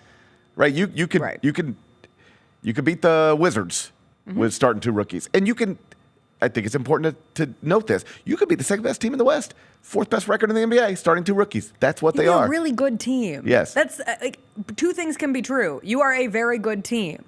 The Thunder are a better team than you, and if you are starting 2 rookies, I'll be very curious tomorrow night when they play the Suns in Phoenix. They have the Suns and the Clippers before the All-Star break. Is Vince Williams Jr. in the starting lineup before we reach All-Star break? Or is that something that happens after the All-Star break? I do think we'll get there eventually. I do too. Yeah. I think even listening to Zach Kleiman's press conference, which we touched on lightly earlier in the show, but his openness, I thought it was a great press conference, one of the more open experiences that we have seen from him, and what you and I kind of talked about on your show Friday. It reassured me that I had sort of got Come it to right. the right conclusion. It fit. Like I watched Zach. I'm not trying to pat you on the back or me on the back or anybody else, but I watched his press conference and I was like, all right, I feel better about what I said today because it lines up with what he's saying. Right. Yeah. Cut your losses. You took a swing. Yeah. It didn't work. You've also taken a swing getting Gigi Jackson at 45, getting Jalen Wells at 38, Vince Williams Jr., what he's become of, and the belief in that core of Ja, Jaren, and Dez. All of those things can be perfectly true, but included in moving on from Marcus Smart is the assumption that you might have that in Vince Williams Jr. and in Jalen Wells eventually, but at the very minimum, and in Gigi Jackson perhaps eventually, but a combination of that group was influential in moving on from Marcus. Yeah, like it wasn't just that Marcus Smart couldn't contribute to this team, although I do believe they got to that point. That's where they. And again, the rest of the league did too. Yeah, he plays for the Washington Wizards. There you go. Like I understand, there's financial aspects to everything. Yes. But he plays for the Wizards. If somebody thought he could really be a difference maker on a contender, he'd be on a contender right now. You ready for this? If the Grizzlies thought he could be a difference maker for a contender, he would be on the Grizzlies right now. They concluded he can't help us. But part of that conclusion was tied to he's not as good as the options we have. And I believe those options are Jalen Wells, Gigi Jackson, and Vince Williams. Right. So I don't think it's we found a future All-Star in Vince Williams, so let's get rid of Marcus Smart. I don't think it's quite that. But, like, we know we have options on the wing that are better than this guy making 20 minutes, whatever he's making. So let's just be done with this. That's where we're at. It says something about Vince Williams and something about Marcus Smart, but I think more about where Marcus Smart is at this point in his career. You went searching for the college basketball equivalent to what we saw at the Super Bowl last night with the Eagles blowing out the Chiefs, and you came up with Baylor Gonzaga, which you said you knew before you asked the question to the people. What I meant by that, because people will interpret a million different ways, and I'm like in the middle of watching the Super Bowl and not trying to put too much thought into it. But you have a game, and leading into the game, what most people are talking about is there's a chance at history here. And for the Chiefs last night, it was three-peat Super Bowl champions, first time ever. And for Gonzaga in 2021, could be an undefeated 40-0 national champion. We've never had that. First national championship. Their first national championship, 40-0. Never had that before. They're undefeated. They're the favorite. And now let's play. And as soon as it started, it was like, oh, boy, they're in trouble. Oh, man, the wrong team was favored. Oh, wow, everything anybody said about this game heading into this game, throw it away because this is what we're watching now. Yeah. And it's like you don't even consider, and I'm sure there's somebody out there who was been hating on the Chiefs all year and was like, they're going to get blown. I'm sure that exists. There's a Taylor Swift hater. It's one of those people who booed Taylor Swift last night. I'm sure that They've exists. been saying it since the jump. But broadly speaking, like the Chiefs were a 1-point favorite. Like let's just keep it there. They were supposed to win that game, and almost like very quickly after it started, it looked like they're not on the same level as this other team. That felt like Gonzaga Baylor. Like we watched 4 months of basketball and had reached the conclusion Gonzaga's the best team in the country and they're about to be undefeated national champions. And then 5 minutes after tip-off, it was like, oh no, they can't play with these guys. They can't. Like Davion Mitchell just disrupting everything Gonzaga was trying to do felt like the Eagles' defensive line just disrupting everything the Chiefs. So I felt some common stuff in there. And then, of course, people want to argue about it. So whatever. I saw a lot of people trying to argue. I think the bare minimum is it has to be a championship game. Yeah, there and are that's a lot of people throwing out a random Saturday in February. Beatdowns. Yeah. I'm like, it doesn't quite have the same luster. And I didn't have the heart or energy to get in there and try to set the record straight. Just, I'm trying to reach the point where if people want to argue on social media about things that I find silly, I just try to let them do it. I've done the same thing. Yeah. It's kind of fun. If you just sit back, occasionally look at it, but don't engage. I can with remember a time where I would be I cared so much that everybody in the whole world understood exactly what I was saying or thinking that I would literally I would correct the record on everything. Yeah. Because I misquoted every day. Right. Every day of my life, somebody out there somewhere is misquoting Says you me. said something different than what Says you I said something I didn't say or twist it into something. And I used to be, there was a part of me that wanted to let me make them understand. And now I'm so less interested in caring about That's so funny. whether. Do you have an internal monologue? As it's like, because you do a show every day, and sometimes if you say something that maybe it didn't come out the way that you intended it to, is your brain going in a direction where you're like, man, do I need to go back and re-say that? Or are you good with just moving past? I'm good with moving past with people I don't care about because I just don't care if you understand what I said or not. Like if you don't matter to me, I don't want to spend even 30 seconds trying to explain anything to you. I don't care what you think. Yeah. I don't mean that the way it sounds probably, No, but like if you do matter to me, it's very important for me to understand, for you to understand what I'm trying to say. So then I'll probably oversay it and over communicate. Because then I'll sit here just transparently and in real time, I'm like, well, I could have come to better defense of John Morant being a dog and Jaren Jackson Jr. being a dog and Desmond Bain being a dog and the potential of dogging. Sure, but that's the nature of doing a show. Are there ever times where What'd you say? Defend them right now. I am. Again, they're situational dogs, and you don't need nothing but dogs on your roster. They just have to be able to tap into that mentality. If you've got the one or two, they can set the tone for the rest of that group. Dogs don't whine about getting pushed. Dogs do something about it. That's CJ. I'm going to let you guys figure this out between y'all. No, but I do think it's a funny... But that's part of doing a show. Is there ever a time where I walk into the studio or I get immediately off of television? Yeah. Because television's a little different in the sense that with this show, with my show, I can say something and then revisit it whenever I want to. Yes. On TV, you get one shot. And it's 30 seconds, and you say what you're going to say. So this is actually, I think, what you're talking about. There was a time last week we were in studio, and we're inside college basketball. We're recapping the night, and it's the A block. And we've been talking about St. John's and the Rick Pitino story all night. And they had just beaten Marquette or whoever they had beaten. Anyway, that was the A block. That was the lead highlight. And you do the highlight, and then everybody's going to say something about it. So and Roy, what do you think about Roy Hibbert? What do you think about what Rick Pitino's doing? And then it was like, and John Rosti, and then it's like, and now GP. And I just didn't say what I wanted to say. Yeah. It wasn't it was fine. It was fine. Like it was a thing to say, but it wasn't the thing I wanted to say. So when we went to break, I was like, I missed it. I missed it. Yeah. It was fine. It was a perfectly I'm the only one who noticed I missed it, or I'm the only one who thought I missed it. But I felt that way, and I carried that around with me for a minute. Oh, I used to be in my local TV days. Yeah. Like I was such a perfectionist. Yeah. I mean, I would stand. Sometimes you do like a pre-taped report for a package, Right. and you have the stand-up portion of it, which is on camera, so you're not reading off anything. It's just memorizing what you want to say, essentially. I would do 30 takes. I'm the Because I same had way. all the time in the world. That's One the- time I took so long, the lights went off at FedExForum, and I was like, my God, I really got to get a handle on this. But it was such an interesting transition from doing that, entering this space, and it's been years at this point, but I really struggled with it early because I had been so intentional about every single word I had ever said in regards to a sports story because everything was scripted. And then entering this world where it's unscripted every day and you're just hanging on for dear life sometimes. Yeah, but that it's so different. but that mindset gets you here. Of course, you don't even get here. You Without don't that you don't piece have of that it. chair without that mindset. Yes. Like I have very little patience for just people who don't attack things that way. Yes. Like I want to do everything as well as I can do it while acknowledging I'm not going to always. But to your point, during the pandemic, we were all working from home, and we went through this little phase where I don't know who needed what, but CBS approached me and was like, can you do a 3-minute monologue on literally whatever you want once a week that we can use on Facebook, and here's what the check will be. I was like, sure. And so it's me talking into a camera for 3 minutes, might have been too long, let's say 90 seconds, something like that. But it's straight talking for 90 seconds, whatever it was. And I would record it in spots and have them cover it With video. with B-roll, and the reason I did it that way, I would talk for 20 seconds at a time. It would be like 6, 7 different shots, so that I was memorizing it and saying it into the camera like I'm singing a song almost.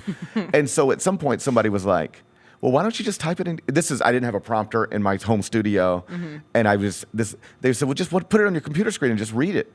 And I was like, "Well, then it'll look like I'm reading." And they said, "Well, like it doesn't matter. Like No, it matters to me. Do you see? I saw someone on ESPN. They were just reading off their computer. It was fine." And I said, "You know what? You're right. It probably is fine, but it's not for me. It's not as good as it could be." So I'm more interested in taking the time to try to do it right, and I think that's why I get to have this chair. You know, I've always had that approach. Is this good enough? Yes. Is it as good as it should be? No. Well, then let's do it again. Yeah. I got 5 more minutes. Let's do it again. And that's what I struggle the most with my boys sometimes with schoolwork or anything. Like they'll have a paper, and I'm like, this is good enough. It's not, but you could do better. I know you edit can. it one more round. Yeah, and that's why they don't Yeah. like doing homework with me. 2 broadcast moments with older people in the industry from over the weekend. One, Hubie Brown called his last game at the age of 91. Remarkable. Sure. Former Memphis Grizzlies coach, obviously long before my time Yeah. here in Memphis. I know Hubie more as a broadcaster from my interactions.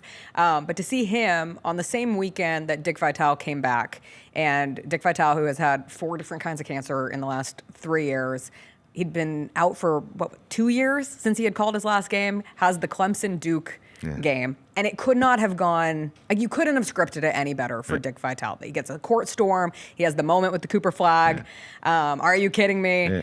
Just to see like people in the industry of their regard who are still doing this late in life, but obviously finding so much joy in it. That's what struck me. Both of those people have found joy in their jobs in a sense that they still want to do it. Dick Vitale wants to come back from yet another go-around of chemotherapy, and he said it's better than chemotherapy. Hubie Brown wanted to call games into his 90s. Right. That's crazy. It's crazy in the sense that I can't even make sense of being that age Me and doing what neither. they do. Like I'd be shocked if I don't think I'll be alive when I'm their age. Just I don't envision that. And for them to be working at that age is crazy to me. Like you know people those ages. Most people that age are not equipped to get on a microphone.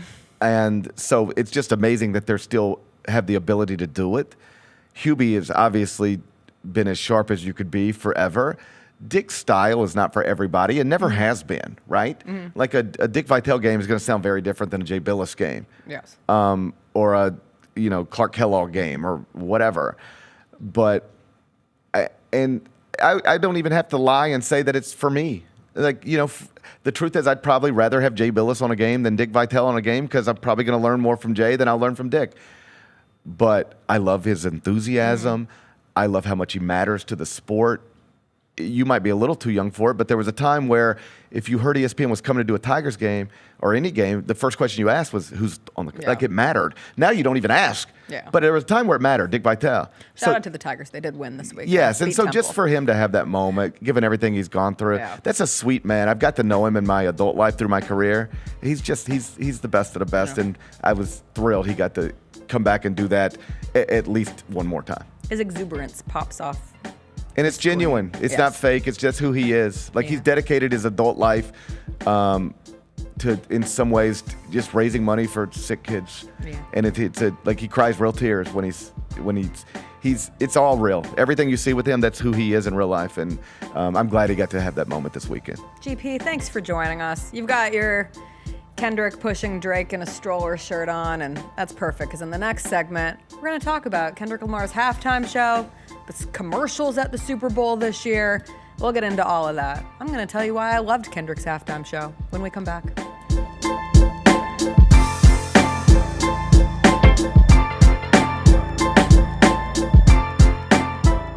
Is Hulkamania officially dead? Yes. When you have over 17,000 people live and you have Netflix premiere the biggest day in WWE history, and meanwhile they boo him out of the building? Hulk Hogan, I'm coming for you!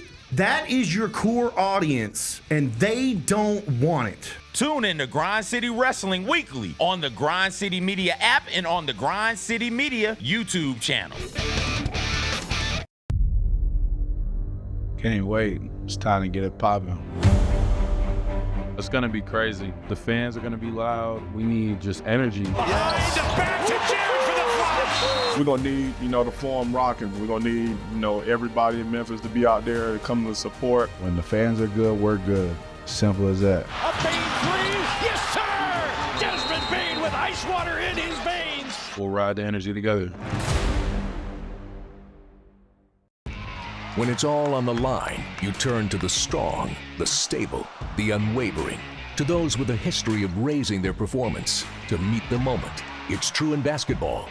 It's true in banking. Grizzlies checking from Pinnacle. Play hard. Bank easy. Open a Grizzlies checking account with at least $100 and a recurring direct deposit by August 31st. And you could receive a $200 direct deposit bonus into your account. Details at grizzliesbanking.com. Member FDIC. Shinedown. Dance Kid Dance Tour. Live in Memphis. FedExForum Saturday, August 30th. With special guests, Bush and Morgan Wade. Get tickets now at livenation.com. Shinedown, live in concert. For more, visit shinedown.com. Thanks for showing up, Memphis. Nothing beats catching your Grizzlies IRL, and nobody knows that better than you. So next time you want to hit up a game, Ticketmaster's got your back with tickets to every upcoming matchup. Whether you're catching the Grizzlies at home or on the road, you'll find tickets at Ticketmaster, the official ticket marketplace of the Memphis Grizzlies and the NBA. Keep putting that jersey collection to use and get Grizzlies tickets today. There's no better brag than saying you saw it live. See you courtside again soon, Memphis. I did a video and I thought it was pretty funny, and I said, well, I'm gonna post it on TikTok and see what it does. We watched Alabama beat Miami. We had no idea the video was blowing up the whole time we were beating Miami, or we would have kept doing it. Yeah. So I told Tide roll. The Tide, tell them, Willie. Tide roll, baby. That's what they do. We always gonna get beat because you cannot mess with the Tide. The Chris Vernon Show, live on weekdays at noon on YouTube at Grind City Media and the official Grind City Media app.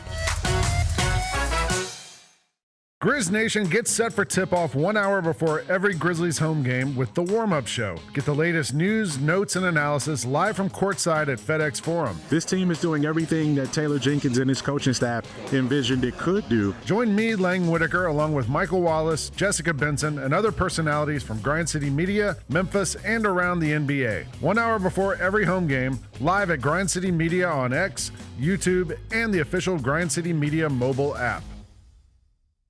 Dusty May was at Florida Atlantic last year. Tonight you'll watch him coach at Michigan. So why do I care if a football player decides to leave one place where he's making whatever money to go somewhere where he's making even more. It's what most coaches do every year. So I cannot stand it, and I mean can't stand it when the coaches sit up there and act like these young people are doing something wrong.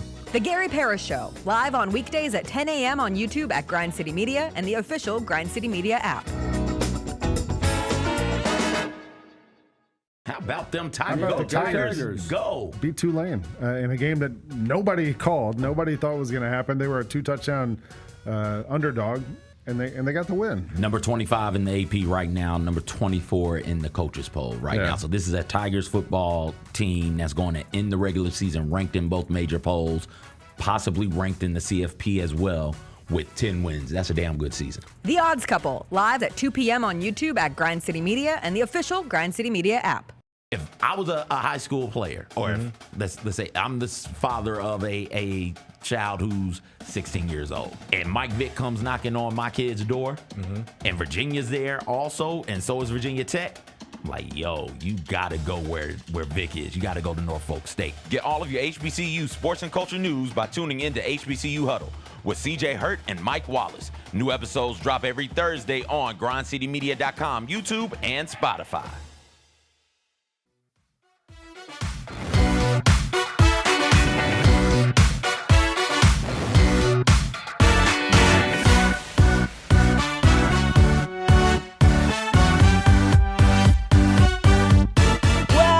Welcome back. Not to get lost in Super Bowl Sunday and Grizzlies Thunder weekend. The Tigers did beat Temple. They got revenge on Temple yesterday. And also, shout out to the Memphis women's basketball team, who had one of their best wins of the season. They beat FAU. It was the 901 women's game, and it was a big win for Coach Simmons and the women's basketball team. So, 2 Memphis Tigers wins over the weekend. Going into Super Bowl Sunday, CJ, I, as an Eagles fan since Thursday, so it wasn't deep within my core, was probably most excited for the halftime show and to see what Kendrick Lamar was going to come out with at the Super Bowl halftime show. And I was so happy with what I saw. Now, I want to preface this. If you don't want subtext in your Super Bowl halftime show, if you don't want to have to think for your Super Bowl halftime show, maybe it wasn't the Super Bowl halftime show for you. But for me, I thought it was one of the most brilliant performances of all time when you go into the collective. And it's one of those Super Bowl halftime shows that if you go back and watch it once, twice, 3 times, like you're picking up new things every time. For some people, they don't want to do that. They just want to be entertained. They want the razzmatazz of traditional Super Bowl halftime. Give them Left Shark and they will be of the most happy. Left Shark, never forget. For me, the mix of, oh my God, Kendrick Lamar is actually going to throw additional dirt on the grave of Drake on the Super Bowl stage, mixed with Kendrick Lamar is one of the most impressive artists existing currently. He's a Pulitzer Prize winner. If you don't want subtext in your Super Bowl halftime show, maybe don't have a Pulitzer Prize winner come and do it. And obviously the people who booked it had no issue with that, and that would be the expectation with Kendrick Lamar. But what I loved was all the over attention is on Not Like Us. Is he actually going to sing Not Like Us at the Super Bowl halftime show? Is he actually going to get up on that stage and say, Drake likes him young? And he did. And we found out he was going to do it. Like, it had been leaked that that song was on the set list. And you get the cheekiness of it. You get the little smirk as he says, say Drake. He goes into it by, I want to play your favorite song, but you know they love to sue. There's this will he, won't he element to the performance in its totality. And that look from him is just everything. Like, yeah, hell yeah, I'm going to do it in this moment. He has the chain with the lowercase a, which if you study music, a lowercase a would mean A minor. So shout out to the A minor. He brings in Serena Williams. That's his special guest. What was your response when you saw Serena Williams pop up in the middle of the halftime show with the Crip Walk? I was like, it's Serena. She's one of the greatest of all time. It's like, yeah, it makes sense. Here It's goes Drake's ex. I didn't, I think we've lost the plot on Not Like Us. And so I'm kind of like, yeah, I'm out. So Serena pops up. It's like, Serena makes sense. Not Like Us. Okay, I got it. And I'm trying to figure out what the hell Drake said to make Serena mad. But again, this is lost in the Drake-ness of it all. Like, Not Like Us is a particularly Compton anthem, right? Like, that's what it is. That music video is littered with Compton superstars. And Serena Williams is a Compton superstar. Sure, she's a legend in the game of tennis. And it's amazing to me. I left that performance thinking, oh my gosh, how does one city, part of a city, like how does one little thing give us so many true legends? Is how I left that part of the Super Bowl halftime performance. She pops up. It's like, Serena, crip walking, makes sense. Drake, like, bow out as gracefully as you can, which I think he has. He has. He's like, I don't want any more with Kendrick, but you record label, let me go get you.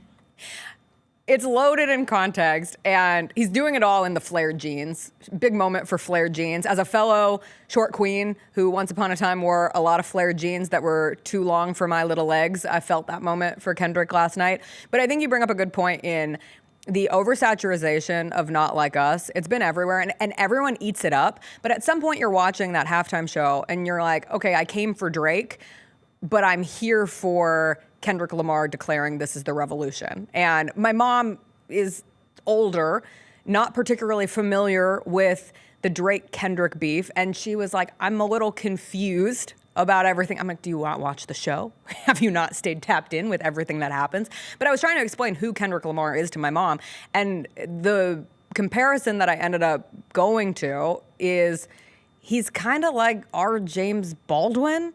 Like, there is so much more to Kendrick than just being a rap hip hop artist. Like, the commentary that he was making on this country through that performance, and it did strike me how everybody just was clamoring for, I can't wait for Not Like Us. I can't wait for Not Like Us. And he's like flirting with, am I going to give it to him? Am I going to give it to him? But mixed in all of that is the presentation from having Samuel L. Jackson there as Uncle Sam to Kendrick at the very beginning laying out the thesis of the fact that we're talking about a thesis of a halftime show. I get why that makes some people tune out, but the thesis was the revolution will be televised.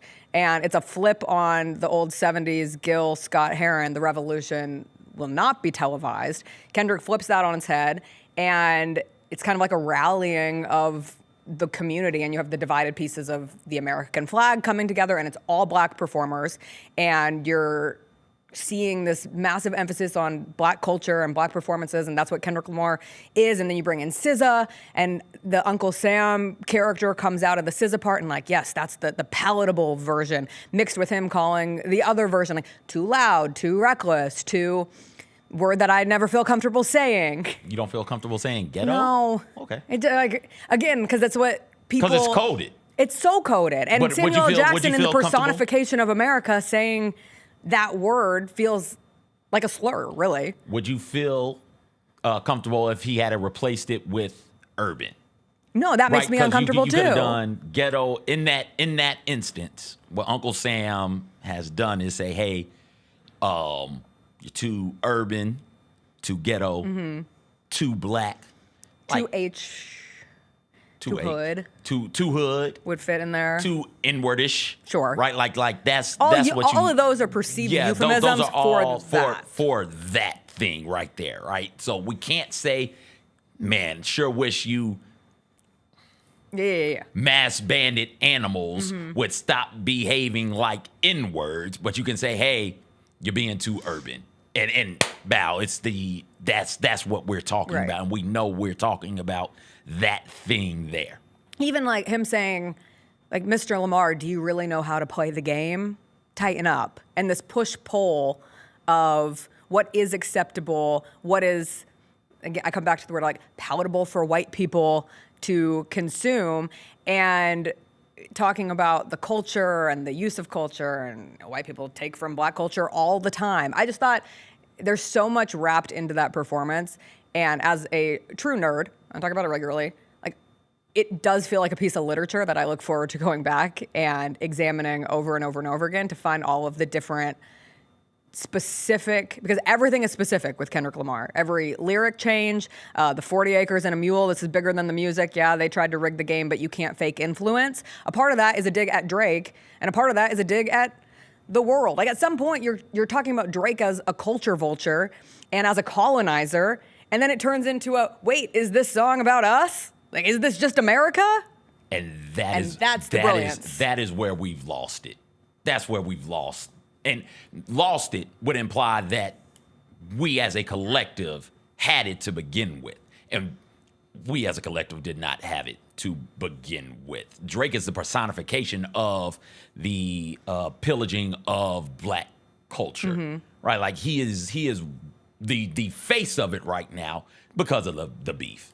But listen to what Kendrick says and then think to yourself, hey, how many times has an artist or an entertainer ran to Atlanta or Compton or Houston or Memphis or New Orleans, right? Ran to these predominantly black parts of our country for some sort of credibility, for some sort of validation that, hey, no, look at me, I'm cool. I kick it with, I'm just using this as an example. I'm cool. I wear Jordans. I kick it with Juicy J.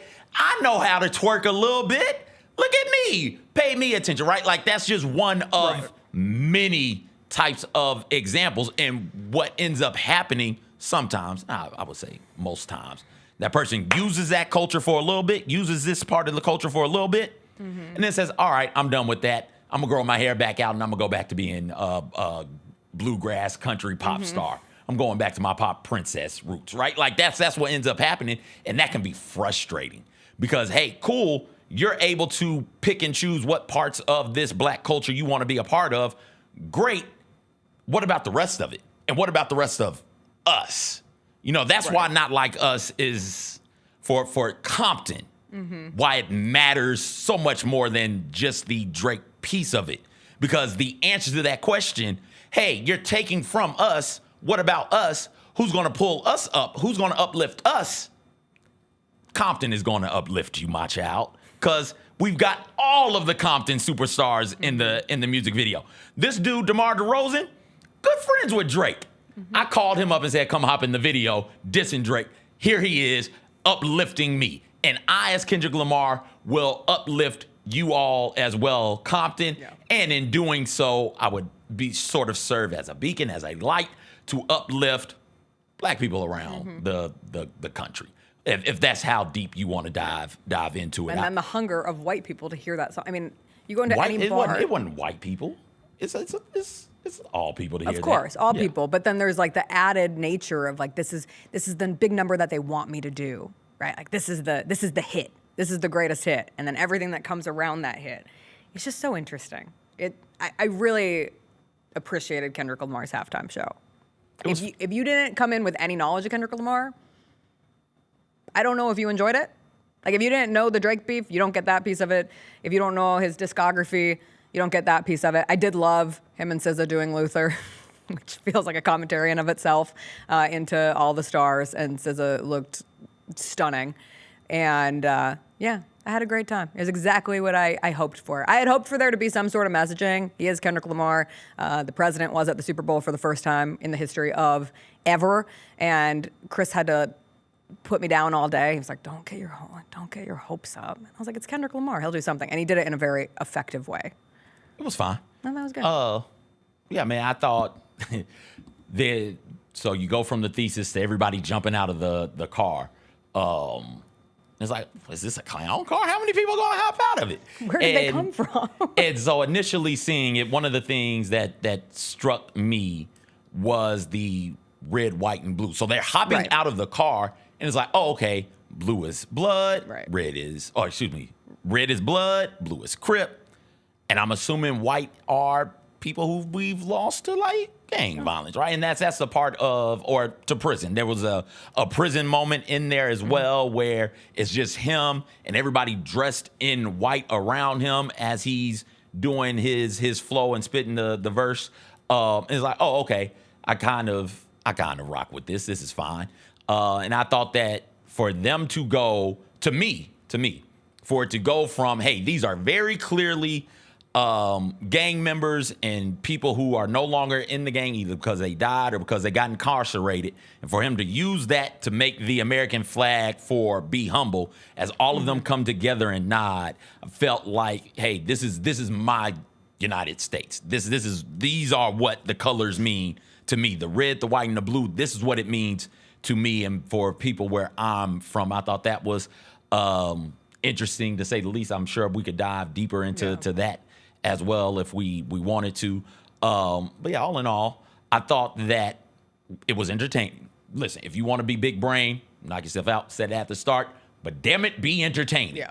I thought it was entertaining enough to be, all right, that was a halfway decent show. Also, Kendrick wasn't lip syncing, right? Kendrick without sounding exhausted, without taking the big breaths. Kendrick has tremendous vocal control, and if you are a rapper, please, for the love of God, understand that you don't just get out on stage and yell and scream and try and rap and you're constantly trying to catch your breath, right? No, whatever Kendrick did to get that sort of vocal control, the rest of y'all need to be doing as well. That's why he's one of the best out right now in rap and in music, right? Because he's working he's working the crowd, both the crowd in arena and the crowd at home. Tremendous stage presence. He's not just up on stage looking at people like, look at me, serve face. Here I am.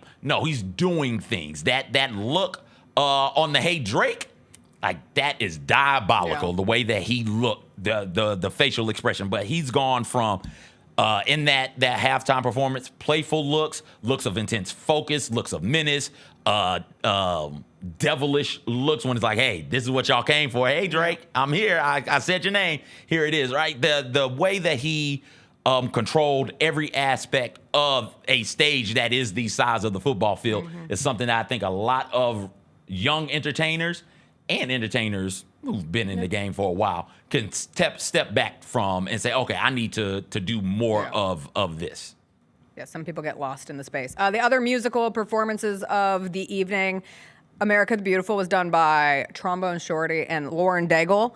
Forever GCM commercial, Lauren Daigle. But the trombone on that, it hit well. I enjoyed listening to that. And then John Batiste, it was a big deal because the over-under time for the national anthem was 2 minutes. I clocked it at like 120.8. Oh, my dad clocked it at 158. Okay. It was like right on the cusp of 2. And then they set the fighter jets over it. So like you never know when that last note actually goes.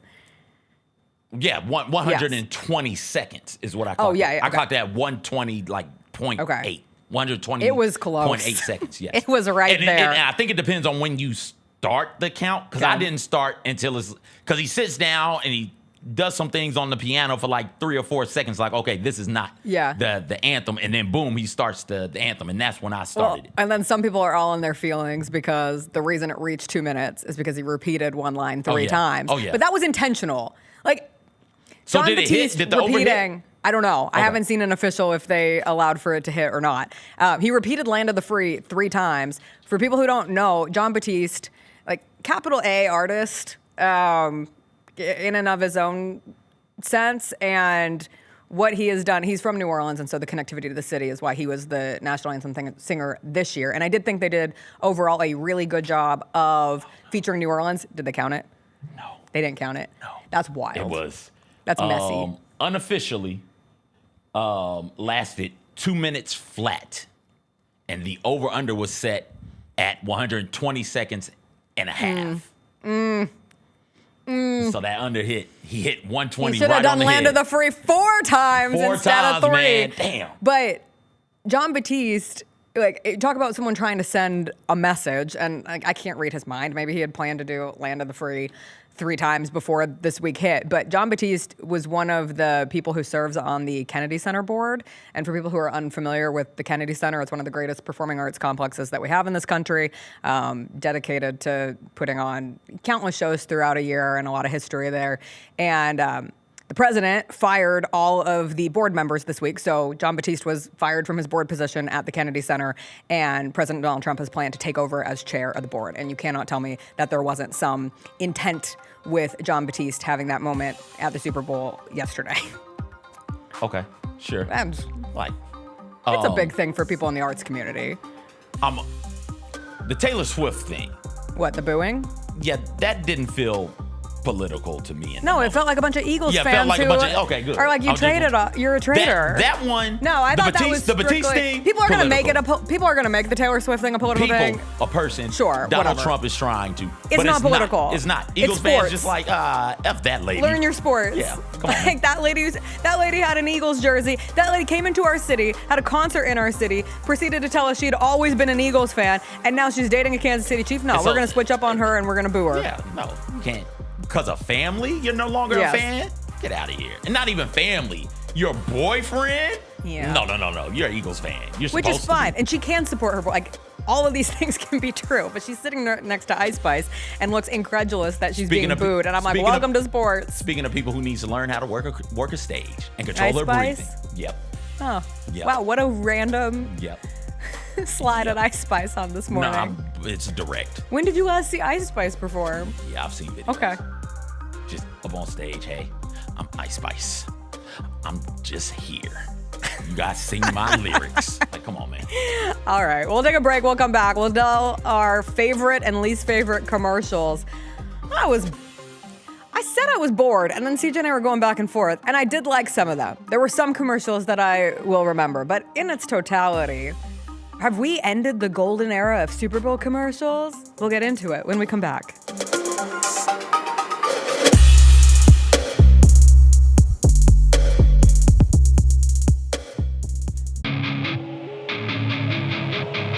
Our fans have a huge impact on our ability to play to the level that we're striving for. Drop off, Durant. Oh! Well, you wanted home crowd involvement. I love those moments where you see our guys engaging in the fans and the fans just get pumped up. They are standing in FedExForum. I would hate to be on the other side with the opposition when FedExForum's rolling. That's such an unbelievable relationship that our group has with our fans. When it's all on the line, you turn to the strong, the stable, the unwavering. To those with a history of raising their performance to meet the moment. It's true in basketball. It's true in banking. Grizzlies checking from Pinnacle. Play hard. Bank easy. Open a Grizzlies checking account with at least $100 and a recurring direct deposit by August 31st. And you could receive a $200 direct deposit bonus into your account. Details at grizzliesbanking.com. Member FDIC. Shinedown. Dance Kid Dance Tour. Live in Memphis. FedExForum Saturday, August 30th. With special guests, Bush and Morgan Wade. Get tickets now at livenation.com. Shinedown, live in concert. For more, visit shinedown.com. Thanks for showing up, Memphis. Nothing beats catching your Grizzlies IRL, and nobody knows that better than you. So next time you want to hit up a game, Ticketmaster's got your back with tickets to every upcoming matchup. Whether you're catching the Grizzlies at home or on the road, you'll find tickets at Ticketmaster, the official ticket marketplace of the Memphis Grizzlies and the NBA. Keep putting that jersey collection to use and get Grizzlies tickets today. There's no better brag than saying you saw it live. See you courtside again soon, Memphis. I did a video and I thought it was pretty funny, and I said, well, I'm gonna post it on TikTok and see what it does. You know, we watched Alabama beat Miami. We had no idea that the video was blowing up the whole time we were beating Miami, or we would have kept doing it. Yeah. So I told Tide roll. the Tide, tell them, Willie. Tide roll, baby. That's what they do. We always gonna get beat because you cannot mess with the Tide. The Chris Vernon Show, live on weekdays at noon on YouTube at Grind City Media and the official Grind City Media app. Grizz Nation gets set for tip-off 1 hour before every Grizzlies home game with the warm-up show. Get the latest news, notes, and analysis live from courtside at FedExForum. This team is doing everything that Taylor Jenkins and his coaching staff envisioned it could do. Join me, Lang Whitaker, along with Michael Wallace, Jessica Benson, and other personalities from Grind City Media, Memphis, and around the NBA. 1 hour before every home game, live at Grind City Media on X, YouTube, and the official Grind City Media mobile app. Dusty May was at Florida Atlantic last year. Tonight you'll watch him coach at Michigan. So why do I care if a football player decides to leave one place where he's making whatever money to go somewhere where he's making even more? It's what most coaches do every year. So I cannot stand it, and I mean can't stand it when the coaches sit up there and act like these young people are doing something wrong. The Gary Parrish Show, live on weekdays at 10 a.m. on YouTube at Grind City Media and the official Grind City Media app. Sitting right next to me, am I right? The one and only Jay Huff. Were you comfortable there in your seat? I'm great. You know, I've been adjusting it, playing around with the height settings. What are you exactly? 7'1" or 7 even? Or I say 7'2" because I wear shoes. Hey, Grizzlies fans, be sure to tune in to Grizzbeat, where the panel and I break down all things Grizzlies and take a look at the rest of the NBA as well. The show is live every Wednesday, 2 p.m. on YouTube at Grind City Media and the official Grind City Media app.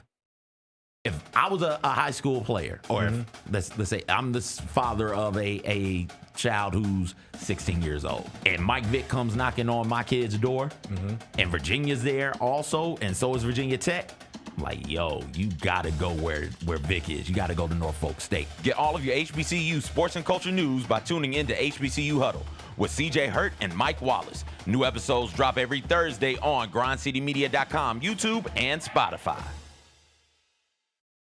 Memphis Cat is back with his Heaven on Earth tour. I tried to be incognito, but thanks to Shannon Sharp's loud mouth, the gig is up. February 22nd in the FedExForum. In my spare time, I infiltrate the Illuminati, look for their secrets, run back, tell y'all. Don't miss this year's most talked about comedy icon live. He's back with brand new material, an unmatched wit, and an electrifying performance. Get tickets at Ticketmaster.com.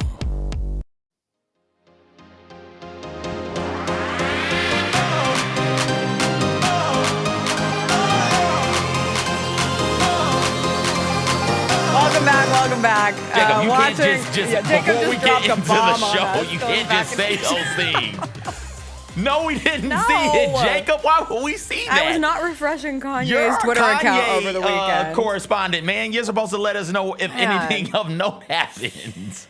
Man. We did not get the Kanye commercial here in Memphis. It was only in certain markets. We did get a lot of celebs. So celeb heavy these days are the commercials, and it's just actors cashing check after check after check. I'm fine with Glenn Powell trying to sell me a Ram truck any day of the week looking like Fabio, but the rest of them, it was a lot of celebrities. I will say I had a definitive #1 commercial, and that was the Nike women's commercial. It was Nike's first time doing a Super Bowl commercial in 27 years. And I loved it. It featured Asia Wilson, Caitlin Clark, Sabrina Ionescu, Sha'Carri Richardson, Jordan Childs, Juju Watkins, and a ton of other women athletes. And it was just really well done. It had Led Zeppelin as the background music for it. And I thought it was an incredibly effective commercial. I liked that one and the booby commercial. They were in close proximity to one another. And I was like, yes, women. Yeah, all of the women who were in attendance. I had my wife, Kyra, was there. Had another friend who was there, and they had 3 daughters. So it was a lot of women in the room, and they all perked up for that Nike. And it was commercial. voiced by Doechii. What was the hate winning, or what was it? Oh, it's So Win. So Win.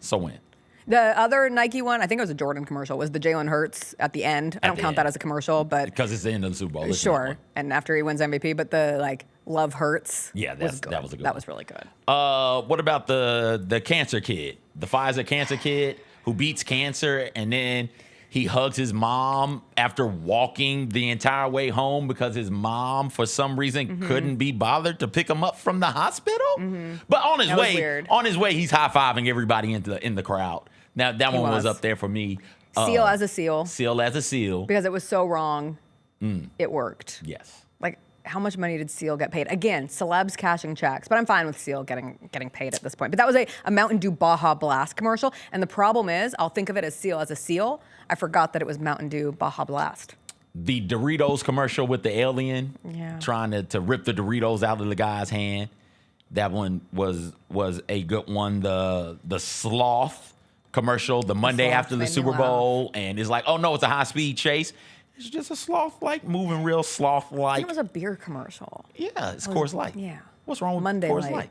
Oh yeah, it was Monday Light. I liked the Michelob. If we were picking beer commercials, I have to say I liked the pickleball commercial with Catherine O'Hara and Willem Dafoe. What did you and like you know about I it? hate pickleball. You know I am anti-big You pickleball. are. Like You they are. keep trying to shove it into our faces all the time. Don't shove pickleball down your Don't throat. do it. Don't. But it was just clever. I enjoyed them and their participation. Am I the only one who remembers the freaky ass tongue commercial? Oh, the coffee creamer commercial? Coffee Mate. That tongue was doing was things. too much. That's my commercial. Between the Seal as a Seal and the dancing tongue, it was like very much the just because we can, should we? Yes. Should we? Yes. A lot of, we got a Jesus commercial again. So if you were betting that Jesus once again sponsored a Super Bowl ad, you got it. There was did you see the Hims and Hers commercial? I did. Sketch. Did you look up what it is? Is it not Ozempic? Yeah. Yeah. It's like, we do too much pills and fast food. And like, I thought it was going to be like a Maha commercial, honestly. Like Make America Healthy Again, because they had the Fruit Loops, which is like big imagery in the Maha movement. Ooh, no, die. And then it was just an Ozempic commercial. Yeah. Shocking. Oh. A lot of AI. The Chat GPT one was annoying. The Angel Soft giving me 30 seconds to go to That the was fine. bathroom. Like, come on, I'm gonna need more than 30. I've been loading up on pizza, wings, and alcohol. I'm gonna need a minute. I Yeah. can't get just 30. Jacob said the Jeep commercial was good with Harrison Ford. That was fine. Again, another celebrity selling me a car. And I love Harrison Ford. Oh, I actually loved the Barry Keoghan, Bathwater Man from Saltburn, CJ, yes, doing yes, the yes, yes, I have throwback that on to my Banshees of Inisherin, which came out like 3 years ago, but I loved him going through Ireland, and it was good Ireland core. The I Hate You commercial with Snoop Dogg and Tom Brady. No, I That don't hate shit you. I tickled. hate that commercial. I hated everything about that commercial. The No Reason to Hate campaign, I thought it was a joke. And then when it wasn't a joke and it came up twice, I said, this is what's wrong. They took end racism out of the end zones and they gave us No Reason to Hate commercials. Just look at Kendrick Lamar. You can hate your way all the way to the Super Bowl halftime show. Like, what are we doing here? Any others? I'm sick of home.com. I like the Ritz, Aubrey Plaza. The Lay's commercial We're going where fast. the Lay's commercial where the little girl is trying to hang out and pick some potatoes and her family are like, nope, we're Yep. leaving you where you're at. So she's like, F it, I'll just plant my own potato. Like that one was funny to me. The WeatherTech old people. I liked the old ladies driving around in the car with the WeatherTech mats and then she flashes them. They were fun. I enjoyed them very much. All right. And I like the Hellmans, even though it came out early and I'd already seen it. When I watched it during the Super Bowl, I actually liked it. Maybe I liked the commercials more than I thought I did. Everybody, I hope you have a great rest of your Monday. We'll see you tomorrow. It'll be a Grizzlies game day. Grizzlies Suns tomorrow. We'll get all into it. We'll see you then. Bye.